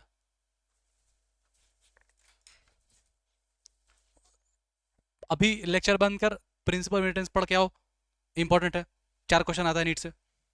मारा अभी तो हम गर्दा छोड़ा देंगे, लाइट ज्यादा हो जाएगा, नहीं बोलेंगे। एग्जाम्पल लिखना बाबू यहीं पे, ठीक है। सुनो, चेंज द नंबर, इसको क्या बोलते हैं, इसको बोलते हैं चेन म्यूटेशन, या फिर पॉइंट। अरे तो लोग अगर मान लो हम चलते फिरते अगर मिल गए, ऑनलाइन वाला को ऑफलाइन में अगर मिले, तो लोग मारेगा ना हमको, बहुत डराता है मास्टर ऑफलाइन ऑनलाइन में पढ़ाते वक्त, लोग बताते हैं इसको। नहीं नहीं, मेरा प्यारा प्यारा बच्चा, सुनो, म्यूटेशन जो 3 टाइप का होता था, क्रोमोसोम के स्ट्रक्चर में अगर चेंज है उसको बोलेंगे chromosome aberration. Change the number of chromosome, number of chromosome में अगर चेंज आएगा, बढ़ गया घट गया, उसको बोलेंगे एन्यूप्लॉइडी। लेकिन अगर किसी change in the number of nitrogen base pair, तो मान लो कि यहाँ है, ठीक है, और ये कैसे हो सकता है, नंबर में चेंज कैसे आता है, तो चेंज आता है कैसे, तो चेंज आता है मान लो कि इंसर्शन कर दिया, या फिर क्या कर दिया, डिलीशन कर दिया। इंसर्शन को ही एक और नाम बोलते हैं, क्या बोलते हैं, एडिशन बोलते हैं। मतलब कि यहाँ पर मान लो एमआरएनए है, कोई नाइट्रोजन बेस को ऐड किया या फिर इंसर्ट किया, है ना, ऐड करने से, इंसर्ट करने से, ठीक है, या फिर डिलीट कर देने से। तो एडिशन या इंसर्शन या फिर डिलीशन से किसी एक पॉइंट पे ही ना चेंज आ रहा है, इसलिए उसको बोलते हैं पॉइंट म्यूटेशन। और ये जो फ्रैगमेंट होगा जिसमें पॉइंट रहेगा, वो फ्रैगमेंट मतलब सेगमेंट ऑफ जो जेनेटिक मटेरियल, उसको हम लोग बोलते हैं जीन, सेगमेंट को है ना जीन बोलते हैं, जीन म्यूटेशन। कोई दिक्कत है इसमें बात, कोई दिक्कत नहीं है, पढ़ो लिखो अच्छा, ठीक है। हाँ, ये है पूरा म्यूटेशन। क्या होता है रिजल्ट, रिजल्ट क्या होता है, अब यहाँ पर लिखे भी कि एडिशन ऑफ जो है नाइट्रोजन बेस पेयर, और यहाँ पर लिखे हैं कि deletion of nitrogen base pair, ये अपने से लिखवाया होमवर्क है ये, addition of nitrogen base pair, deletion of nitrogen base pair, ठीक है। हाँ, अब इसका हम रिजल्ट लिखते हैं, क्या रिजल्ट, म्यूटेशन का रिजल्ट क्या, चेंज इन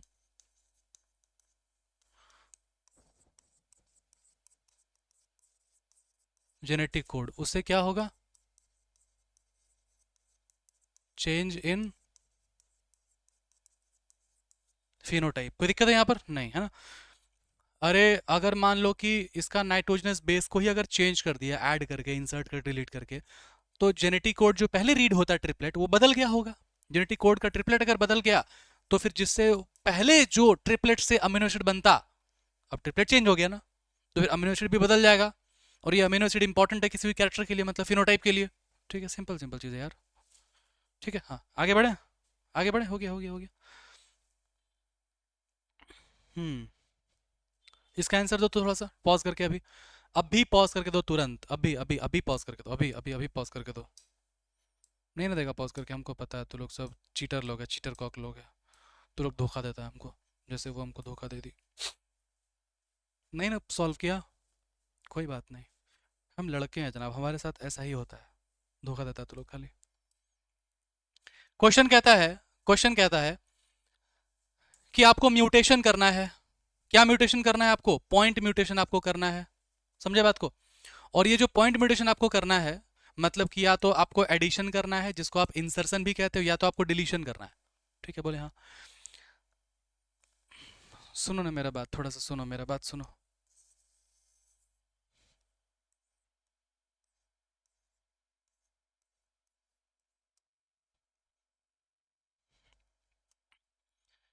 इसको आप कैसे पढ़ोगे? आप इसको ऐसे पढ़ोगे, इसको ऐसे पढ़ोगे, इसको ऐसे पढ़ोगे, यहाँ पर कोई भी रहेगा, ए सी, सी भी रहेगा ना, ऐसे पढ़ोगे आप। ठीक है, triplet of nitrogen base called as genetic code. Very good. अगर मान लो कि आप यहाँ पर आप कुछ इंसर्ट करते हो, क्या इंसर्ट किए? मान लो कि यहाँ पर आप इंसर्ट कर देते हो यू इंसर्ट किए, ठीक है, यू इंसर्ट किए मान लो, तो अब इसको आप कैसे पढ़ोगे पता है? अब इसको आप ऐसे पढ़ोगे, फिर आप इसको ऐसे पढ़ोगे, फिर आप इसको ऐसे पढ़ोगे, फिर ये ऐसे पढ़ाएगा, बुझा है बात? तो इंसर्ट करने से, या फिर एक ठो गायब भी कर दोगे तो भी वो घसक जाएगा। अब गायब भी करके दिखाएं, समझ जाएगा ना। मान लो कि ये वाला गायब कर दिया, ठीक है, तो अब कैसा पढ़ाएगा ये? अब ऐसा पढ़ाएगा, ये ऐसा पढ़ाएगा, ये ऐसा पढ़ाएगा, ये ऐसा पढ़ाएगा, बुझ रहा है बात? तो सिंपली क्या ये बात को आप समझ पा रहे हो? ये बात को आप समझ पा रहे हो कि अगर आप इंसर्ट करो या फिर ऐड करो या फिर डिलीट करो, उससे क्या होता है कि जो रीडिंग फ्रेम है वो चेंज हो जाता है, वो बदल जाता है, रीडिंग फ्रेम पूरा, रीडिंग फ्रेम बदल जाता है, शिफ्टिंग हो जाता है। उसी को फ्रेम शिफ्ट के नाम से किताब में बोला गया, जो कि हम पूरा पढ़ा है आपको। यहाँ पर ये भी आप कह सकते हो,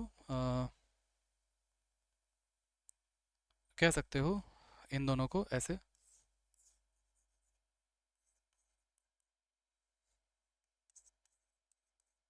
cause shifting of frame means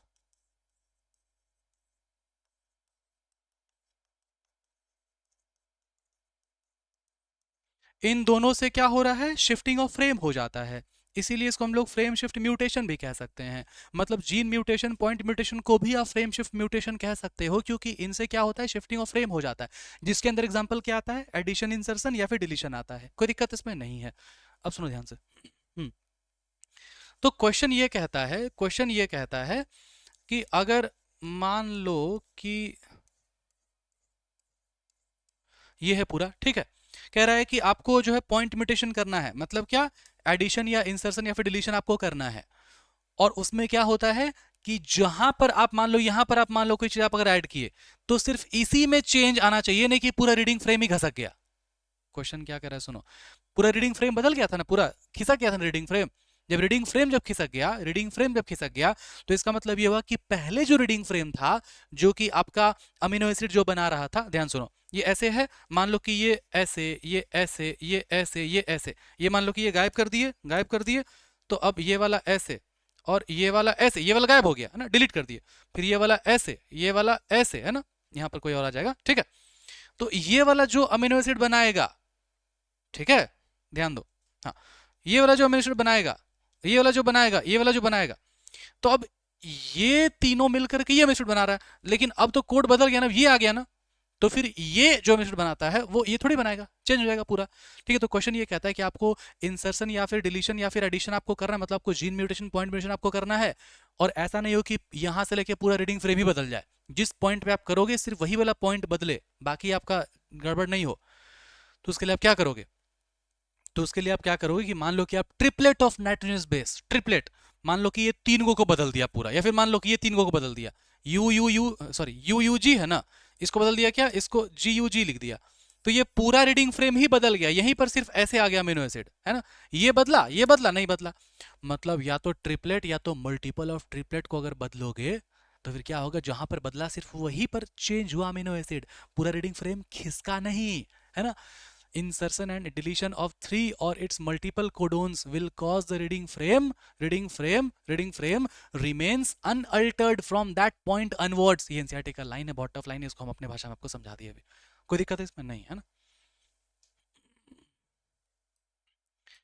अच्छा हाँ, इसका बहुत घटिया तरीके से समझाता है यार एनसीईआरटी, मेरा दिमाग खराब होता है देख करके। इसका एग्जांपल होता है, इसका क्लासिकल एग्जांपल होता है आपका सीकल सेल अनीमिया, जो कि हम आपको पढ़ा चुके हैं, ठीक है, रिवाइज कराते हैं एक बार। सीकल सेल अनीमिया में क्या होता है, सीकल सेल अनीमिया में क्या होता है, GAG से कन्वर्ट होकर के GUG हो जाता है, एक कंटेंट, एक जेनेटिक कोड GAG से कन्वर्ट होकर GUG हो जाता है, ठीक है। जिसके कारण क्या होता है, जिसके कारण क्या होता है कि जो आपका हेमोग्लोबिन का जो बीटा ग्लोबिन चेन है, उसका जो छठा वाला पोजीशन है, वहां पर जो कि पहले ग्लूटामिक एसिड बनता था, किससे, GAG से, अब GUG हो गया, तो वो ग्लूटामिक एसिड से GUG बनने लग जाएगा। सॉरी सॉरी सॉरी, सुनो ध्यान सुनो, ध्यान सुनो। सिकल सेल एनीमिया, ठीक है, सिकल सेल एनीमिया में क्या हुआ, चेंज आ गया, GAG कन्वर्ट हो गया किसमें, GUG में, वेरी गुड, हाँ। जिससे क्या हुआ कि हेमोग्लोबिन का बीटा ग्लोबिन चेन का छठा वाला पोजीशन पर, जिस पर बनता था ग्लूटामिक एसिड, किससे बनता था, GAG से बनता था, अब क्योंकि कन्वर्ट हो गया GUG में, तो अब ये ग्लूटामिक एसिड की जगह पर क्या बनेगा, वैलीन बनने लग जाएगा। कोई दिक्कत है इसमें नहीं है। बीटा ग्लोबिन चेन आया कहां से, तो हेमोग्लोबिन का स्ट्रक्चर होता है कुछ ऐसा, बीच में होता है हेम और यहां पर होता है ग्लोबिन, ग्लोबिन यहाँ पर है हेम मतलब आयरन, यहाँ पर है ग्लोबिन, ये कौन सा, ये अल्फा प्रोटीन, यहाँ पर भी है ये अल्फा प्रोटीन, और ये वाला है बीटा प्रोटीन, ये वाला है कौन सा, बीटा प्रोटीन चेन, मतलब इसको हम लोग बोलेंगे बीटा ग्लोबिन चेन। इसको जब आप खोलोगे तो ऐसा बनेगा, ये बीटा ग्लोबिन चेन है, तो ये चेन है, तो ग्लोबिन चेन मतलब प्रोटीन, मतलब अमीनो एसिड का बना होगा, तो इसमें छठा वाला पोजीशन पर यहाँ पर होना चाहिए था ग्लूटामिक एसिड, है ना, जो कि किससे बनता है, GAG से बनता है। लेकिन ये कन्वर्ट हो गया किस में, GUG में कन्वर्ट हो गया। GUG को जब आप चेकर बोर्ड में देखोगे तो फिर ये बनाता था क्या, ग्लूटामिक एसिड, लेकिन ये बनाता है क्या, वैलिन। तो जब ये कन्वर्ट हो गया, छठा पोजीशन में ये आता था, तो इसका जगह पर अब क्या आने लग जाएगा, ये आ जाएगा, खत्म हो गया तेरा पूरा। लो देख लो,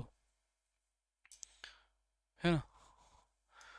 realise relationship between gene and DNA के बीच में अंडरस्टूड पढ़ते हैं म्यूटेशन स्टडी से, कि जीन में चेंज होगा तो फिर प्रोटीन में भी चेंज हो जाएगा, ठीक है।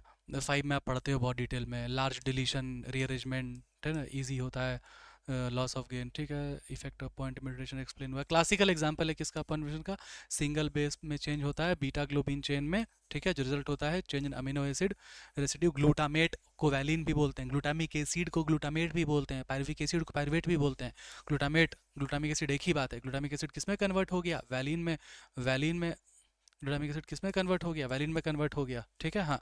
जिससे क्या हुआ, सिकल सेल एनीमिया हो गया।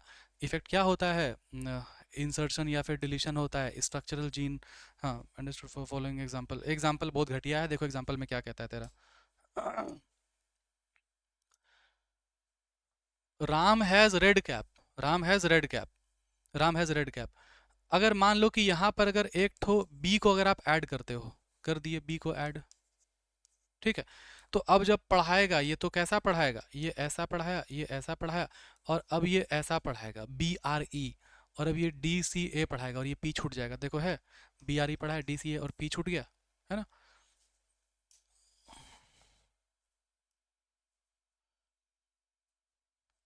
फिर मान लो कि आप एक ठो और आई ऐड करते हो, बी के बाद आई अगर ऐड करते हो, ठीक है,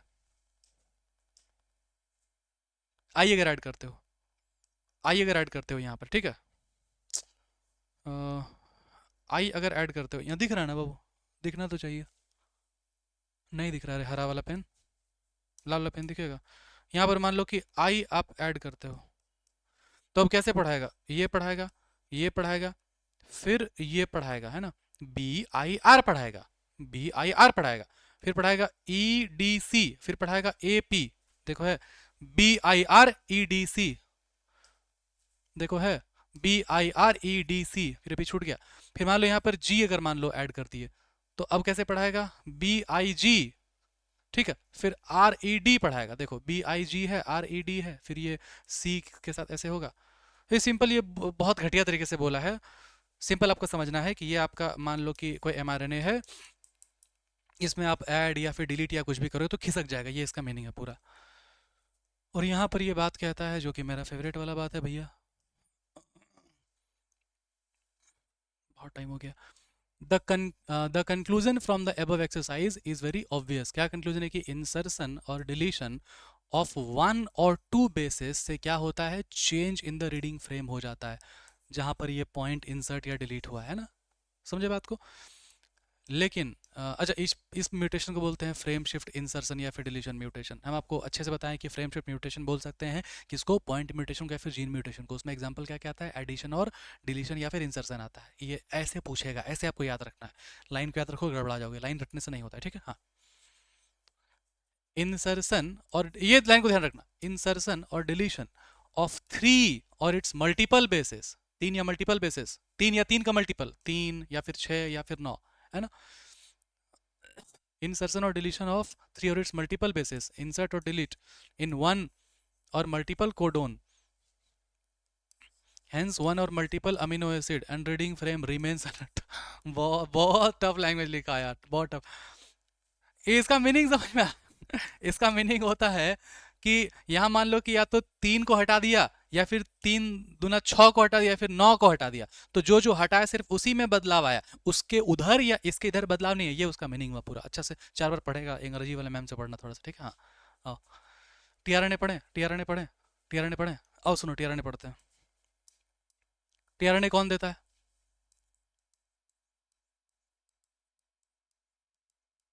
फ्रांसिस क्रिक देता है टीआरएनए, ठीक है। टीआरएनए कौन देता है? फ्रांसिस क्रिक देता है टीआरएनए, ठीक है। अब ध्यान से सुनना मेरा बात को, एकदम ध्यान से सुनना टीआरएनए के बारे में।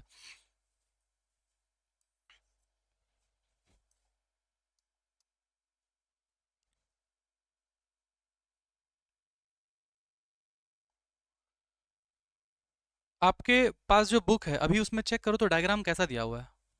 ऐसा दिया हुआ है कि ऐसा दिया हुआ है? अगर कोई 4-5 ड्रॉप वाला है तो उसका किताब में ऐसा दिया होगा डायग्राम। कुछ है, आइडिया है कुछ? दोनों बात को क्लियर करेंगे, बहुत फंसता है तो इस सब में, ठीक है। टेंशन नहीं लेना।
ये लाइन बहुत इंपॉर्टेंट है, जिसको बहुत ज़्यादा अंडरस्टिमेट किया जाता है, ठीक है।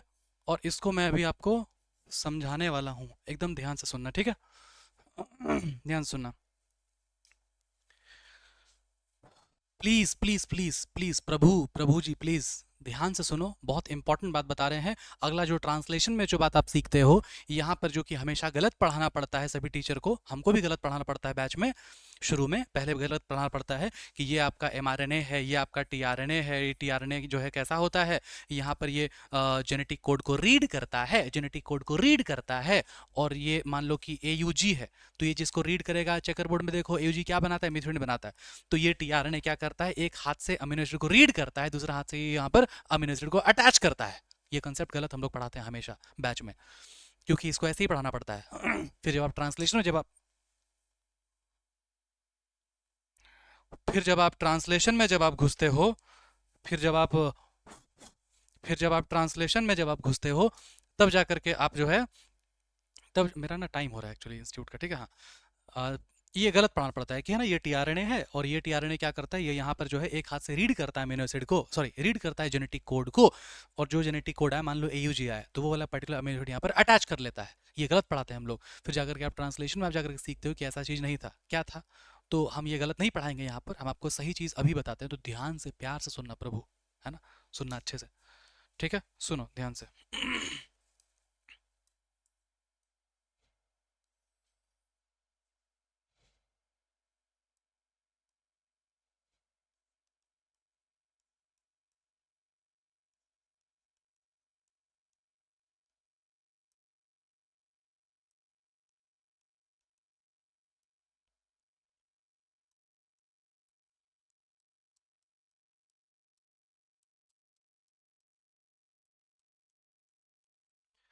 ये सब क्या है, टीआरएनए है, क्या है ये, टीआरएनए है, ठीक है।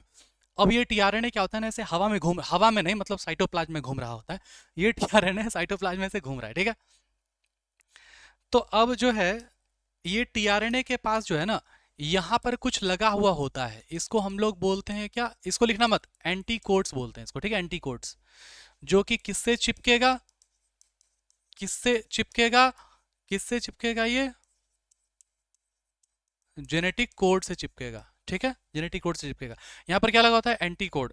अब मान लो कि यहां पर एंटी कोड लगा हुआ है, यू ए सी लगा हुआ है, क्या लगा हुआ है, यू ए सी लगा हुआ है, ध्यान सुनना, ये टीआरएनए के पास एंटी कोड लगा हुआ है यूएसी, ये देखा हमारे पास में कौन सा एंटी कोड है, यूएसी एंटी कोड है, हम किससे चिपकेंगे, तो ये अपना पहले कॉम्प्लीमेंट्री चेक करेगा, यू का उल्टा होता है ए का उल्टा होता है यू, सी का उल्टा है जी, ओ बल्ले बल्ले, यस हम एयूजी से चिपकेंगे, ओके ओके वेरी गुड।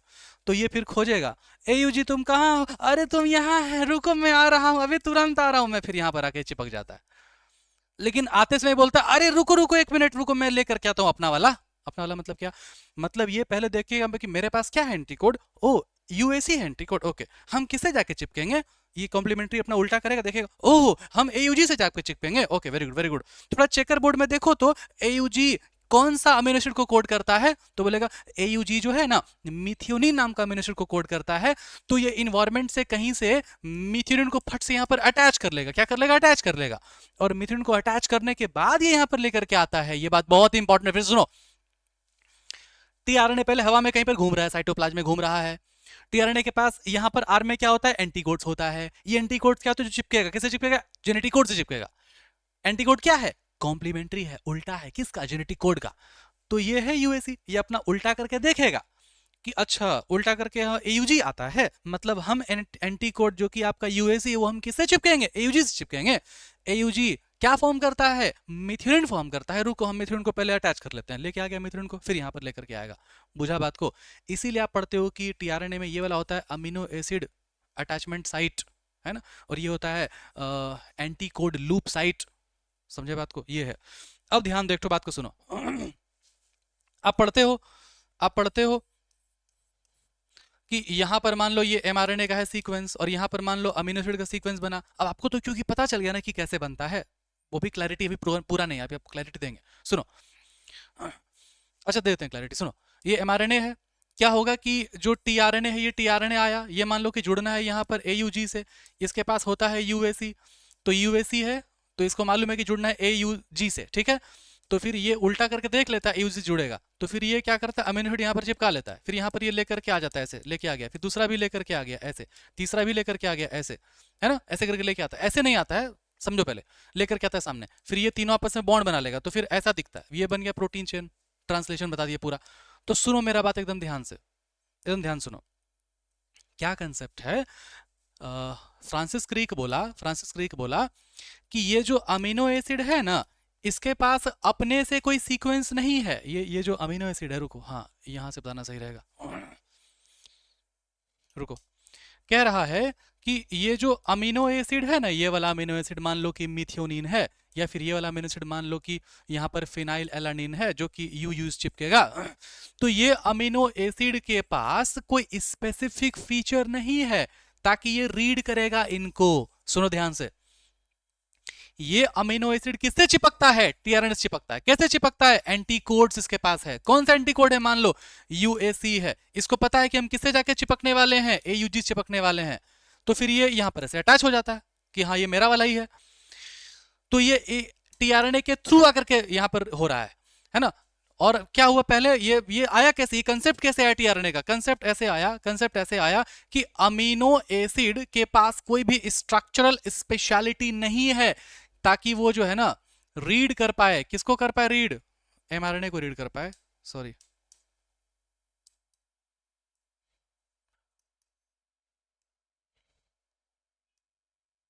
अरे यार,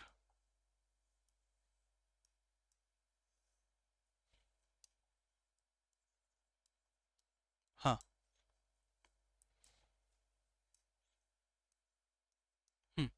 अमीनो एसिड के पास कोई स्ट्रक्चरल स्पेशलिटी नहीं है कि वो रीड कर पाए एमआरएनए को, इसीलिए कंसेप्ट आता है किसका, टीआरएनए का। बुझाया बात, मतलब मतलब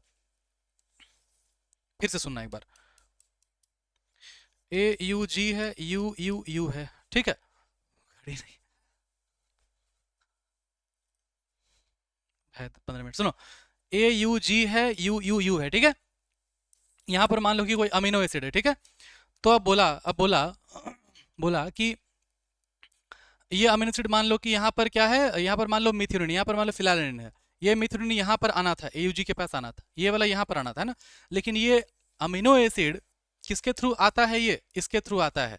इसमें क्या लगा हुआ है, ये एंटी कोड लगा हुआ है, क्या लगा हुआ है, मान लो यू ए सी लगा हुआ है।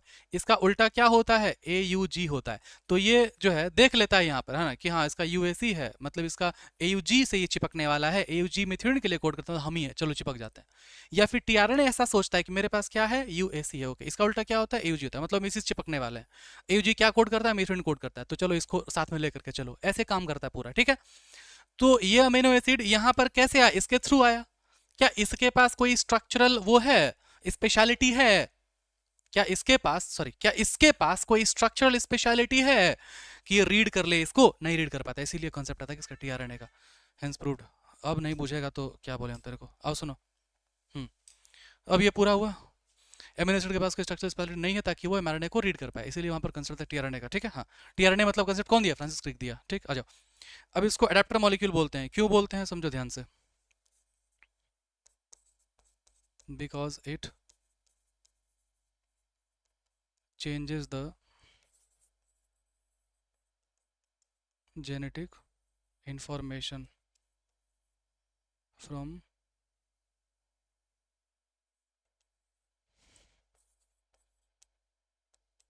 The coding sequence to the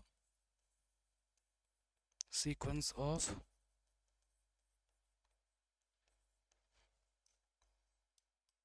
amino acid. इसको समझाते हैं, रुको। एक अडेप्टर का मतलब क्या होता है, मान लो कि ये अडेप्टर है ना, अडेप्टर को मान लो कि लगाए लाइट में, ठीक है। अडेप्टर को मान लो कि लगाए लाइट में, ओह दिख जाएगा, कपड़ा वपड़ा टांग के रखते हैं। अडेप्टर को मान लो कि लगाए लाइट में, ऐसे लगाए, ठीक है। ये जो अडेप्टर होता है, अडेप्टर क्या करता है, ये अडेप्टर क्या करता है कि ये जो मेन जो लाइन जो इसमें है वो कौन सा लाइन है, ये जो यहाँ दिख रहा है, हाँ दिख रहा है, ये जो मेन जो लाइन है ये कौन सा लाइन है, एसी करंट है, यहाँ पर ये एसी करंट है। ये अडेप्टर क्या करेगा, इस एसी करंट को कन्वर्ट कर देगा, किसमें कन्वर्ट कर देगा, डीसी करंट में कन्वर्ट कर देगा, जिससे क्या होगा, मेरा मोबाइल चार्ज होगा। मतलब कि ये जो मेन लाइन है इसमें एक अडेप्टर होता है, क्या होता है, अडेप्टर, जिसमें ये लाइन फ्लो कर, उसको हम लोग बोलते हैं एसी करंट। ये अडेप्टर क्या करता है, इस एसी करंट को इस एसी करंट को, ओहो पीला नहीं आ रहा, ये इस एसी करंट को कन्वर्ट करता है, किसमें, डीसी करंट कन्वर्ट करता है। मतलब कि ये अडेप्टर मॉलिक्यूल क्या करता है ना, इलेक्ट्रिकल इंफॉर्मेशन जो कि एसी करंट में, उसको कन्वर्ट करता है डीसी करंट में, समझे बात को। तो ठीक वैसे ही रुक सीधा करने दो माइक ये मेरा, हाँ, ठीक वैसे ही, और वो कहाँ गया रे, कलम हमारा इसमें है।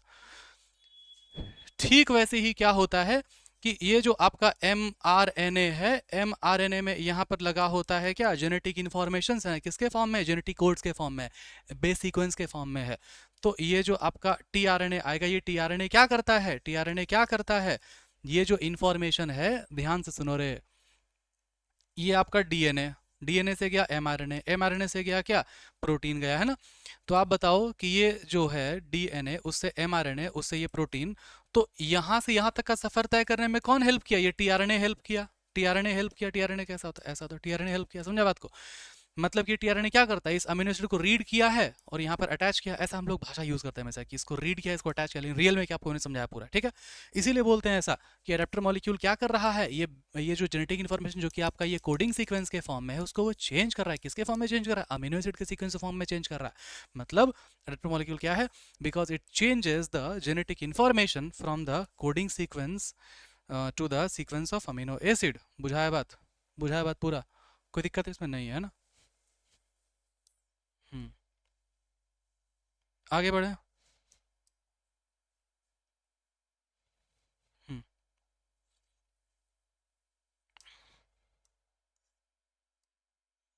सुनो, पहले आप कैसे पढ़ते हो? आप पढ़ते हो ऐसे।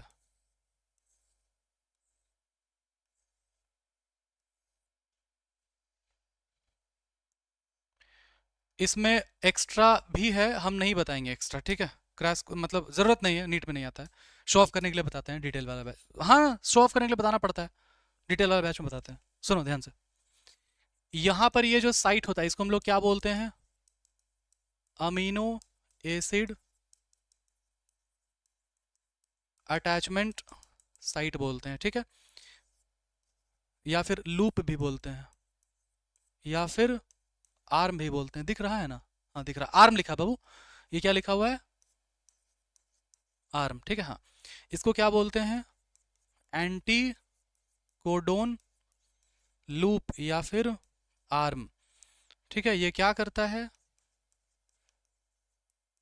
Contains anti codes. क्या होता है एंटी कोड्स?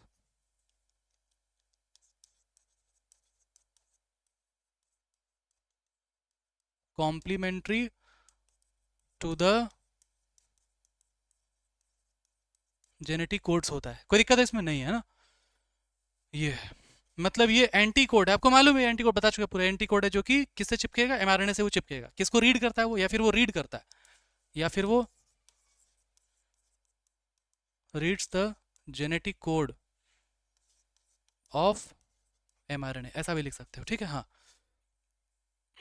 बुक में डायग्राम ऐसा दिया हुआ है, ठीक है? हाँ, अब ये कहाँ होता है? कहाँ होता है? On 3 dash. ये एमसीक्यू हो सकता है नीट का, है ना? मतलब ये जो आरएनए होता है, जैसे डीएनए है ना, ऐसे पोलैरिटी 5 डैश यहाँ, 3 डैश यहाँ, यहाँ अगर 5 है तो फिर यहाँ पर 3, यहाँ 3 है तो फिर यहाँ पर 5। वैसे ही आरएनए भी होता है, ऐसे ऐसे आरएनए होता है, यहाँ पर 5 है, यहाँ पर 3, ये आरएनए है। ये आरएनए ही घूम जाता है, ऐसे करके घूम जाता है। ये घुमा हुआ आरएनए है, ये घुमा हुआ आरएनए है। बुझा बात? ये घुमा हुआ आरएनए है, ठीक है? तो यहाँ पर 5 डैश, यहाँ पर 3 डैश। ये 3 डैश में क्या होता है? ये होता है 3 डैश में क्या? Amino acid attachment site. बुझा है बात? बुझा है बात? कोई दिक्कत है नहीं, है ना? ये वाला आपका है, सॉरी, ये आपका एनसीईआरटी नया वाला में दिया हुआ है ऐसा।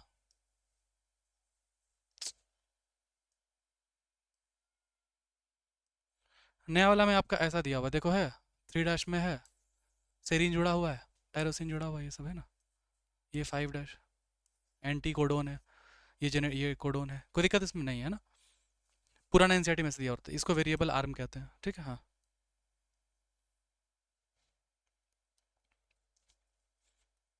देखो है,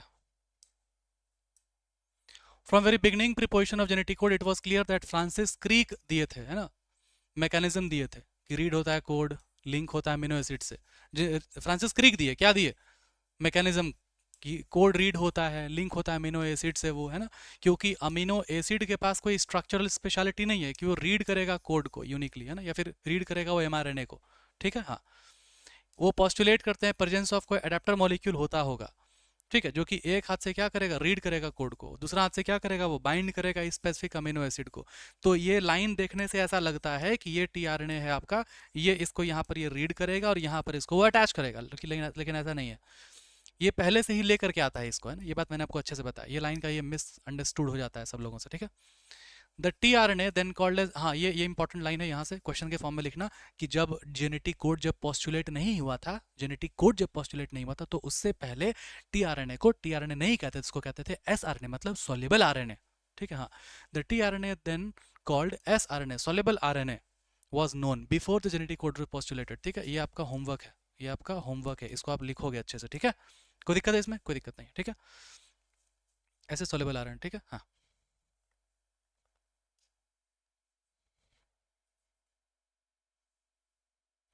tRNA has an anti codon loop, जिसमें कि बेस होता है कॉम्प्लीमेंट्री टू द कोड्स। हाँ, इसको अमीनो एसिड, अच्छा कॉमा देके, and it also has amino acid acceptor end to which bind the amino acids. ठीक है, सही बात। tRNA are specific to each amino acid. हाँ, स्पेसिफिक है क्योंकि वो उसमें एंटी कोड से जो कि किससे जुड़ेगा उसको पता है पहले से। ठीक है, हाँ। फॉर इनिशिएशन, हाँ, अब ध्यान से सुनो। अब अगर मान लो कि ये वाला आपका क्या है, mRNA है, इसमें मान लो कि AUG से मान लो कोई जुड़ना चाहता है। ठीक है, तो AUG से अगर जुड़ना चाहता है तो इसका वाला जो है यहाँ पर UAC वाला है ना, ये इसको आप क्या बोलते थे? आप स्टार्ट कोडोन बोलते थे, फिर इसको आप बोलते थे इनिशिएशन कोडोन, क्योंकि यही AUG है जहां से कि स्टार्ट हो रहा है ट्रांसलेशन का। तो इसमें जो जुड़ेगा उसको भी थोड़ा ज्यादा इज्जत दे दो, उसको भी इनिशिएटेड tRNA कह दो। समझे बात को? तो क्या बोलेंगे, देखो, there is another specific tRNA जिसको इनिशिएटेड tRNA कहते हैं, है ना। फॉर इनिशिएशन, इनिशिएशन के लिए क्या होता है? स्पेसिफिक tRNA होता है जिसको इनिशिएटेड tRNA बोलते हैं। यहाँ पर क्वेश्चन क्या पूछ सकता है? यहाँ क्वेश्चन क्या पूछ सकता है? ध्यान दो, बताते हैं क्वेश्चन क्या पूछ सकता है।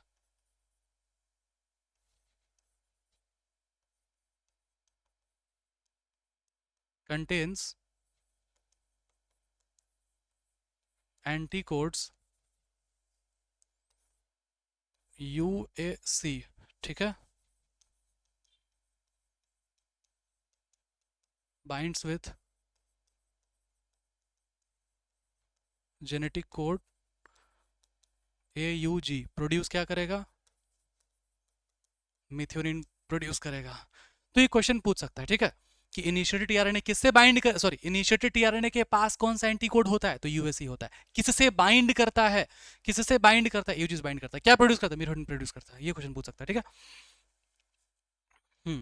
There are no tRNA for stop codon, के लिए कोई टीआरएनए नहीं होता है। हाँ, सही बात है। स्टॉप कोडोन जो है, यहाँ पर जो ये एमआरएनए में जो स्टॉप कोडोन था, यू ए है ना, UGA है ना, ये सब तो स्टॉप कोडोन था। तो ये स्टॉप कोडोन जो है उसके लिए भी अगर मान लो कोई टीआरएनए अगर रहेगा तो ये कुछ ना कुछ कोड कर देगा ना। स्टॉप कोडोन मतलब क्या? कुछ भी कोड नहीं होना है। ठीक है, हाँ। Secondary structure of tRNA has been depicted looks like a clover leaf model. ध्यान दो,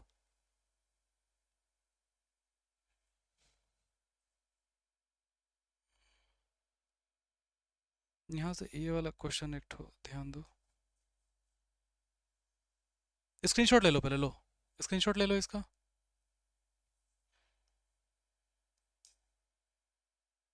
स्क्रीनशॉट लो। 1 2 3 गो।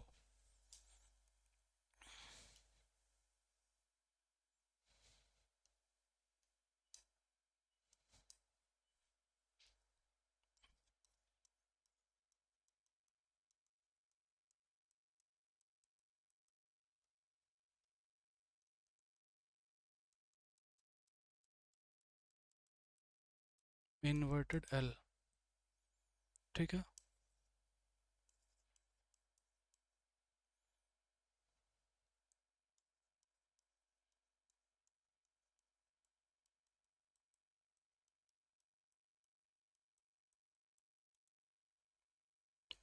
इसी को बोला गया है 3D स्ट्रक्चर।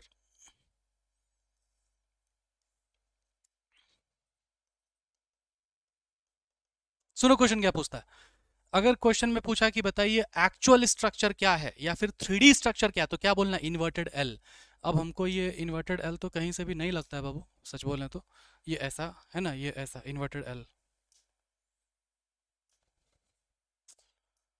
आ जाओ ना यार, कहाँ चला गया? यहाँ इन्वर्टेड एल। एल कैसा होता है? ऐसा होता है, ये इन्वर्टेड एल। ठीक है, हाँ। ठीक है, ध्यान दो। और एक्चुअल, ये इन्वर्टेड एल है एक्चुअल स्ट्रक्चर। ठीक है, और इसका जो सेकेंडरी स्ट्रक्चर है, सेकेंडरी, ये स्ट्रक्चर सेकेंडरी स्ट्रक्चर, ये पहले एनसीईआरटी में था। ठीक है, क्लोवर लीफ कहलाएगा। क्यों? क्योंकि लीफ का जो पत्ता होता है वो भी ऐसा और ऐसा और ऐसा टाइप का, ये लीफ टाइप का होता है, क्लोवर लीफ, क्लोवर लीफ। ठीक है, इसको याद करना बाबू, ये फैक्ट है, ये फैक्ट है। क्या फैक्ट है ये? हाँ, शेप कैसा होता है, एक्चुअल स्ट्रक्चर कैसा, इन्वर्टेड एल है। ठीक है, एक्चुअल स्ट्रक्चर का नाम क्या, 3D स्ट्रक्चर पूछ सकता है। सेकेंडरी स्ट्रक्चर क्या, क्लोवर लीफ कहलाएगी। ये क्वेश्चन एमसीक्यू पूछा हुआ है ना। क्लोवर लीफ थोड़ा सा देखोगे, पता है इतना बजे से मेरा क्लास है इंस्टीट्यूट में, ठीक है, हम थोड़ा सा लेट हो जाएंगे। और क्या बोले, आज फंस जाने वाले हैं हम अभी। ये वीडियो अगर पहुंचा होता तो बोलेगा सर यूट्यूब में आप ध्यान देते हैं। क्या है, क्या है, हाँ, क्लोवर लीफ।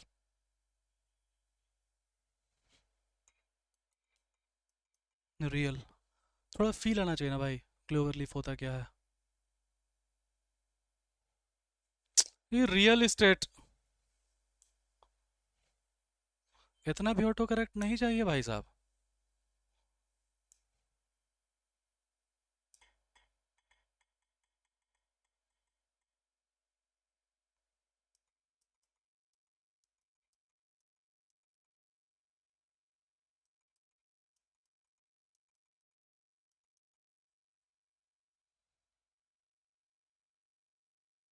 ये देखो है,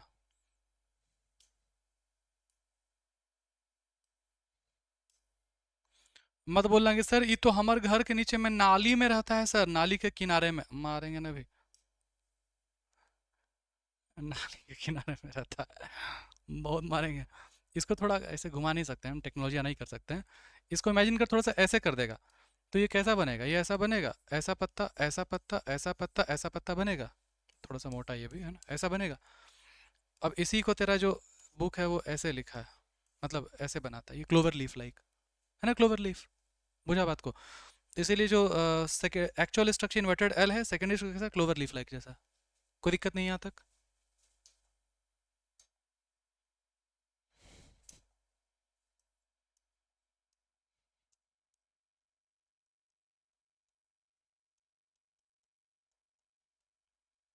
आई होप कि यहाँ तक आपको बहुत अच्छे से शानदार तरीके से आपको 100% आपको क्रिस्टल क्लियर है।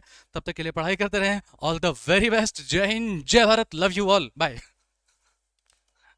अच्छा से पढ़, पढ़ अच्छा से पढ़, है ना, बता रहे जीवन खराब हो जाएगा नहीं तो पढ़।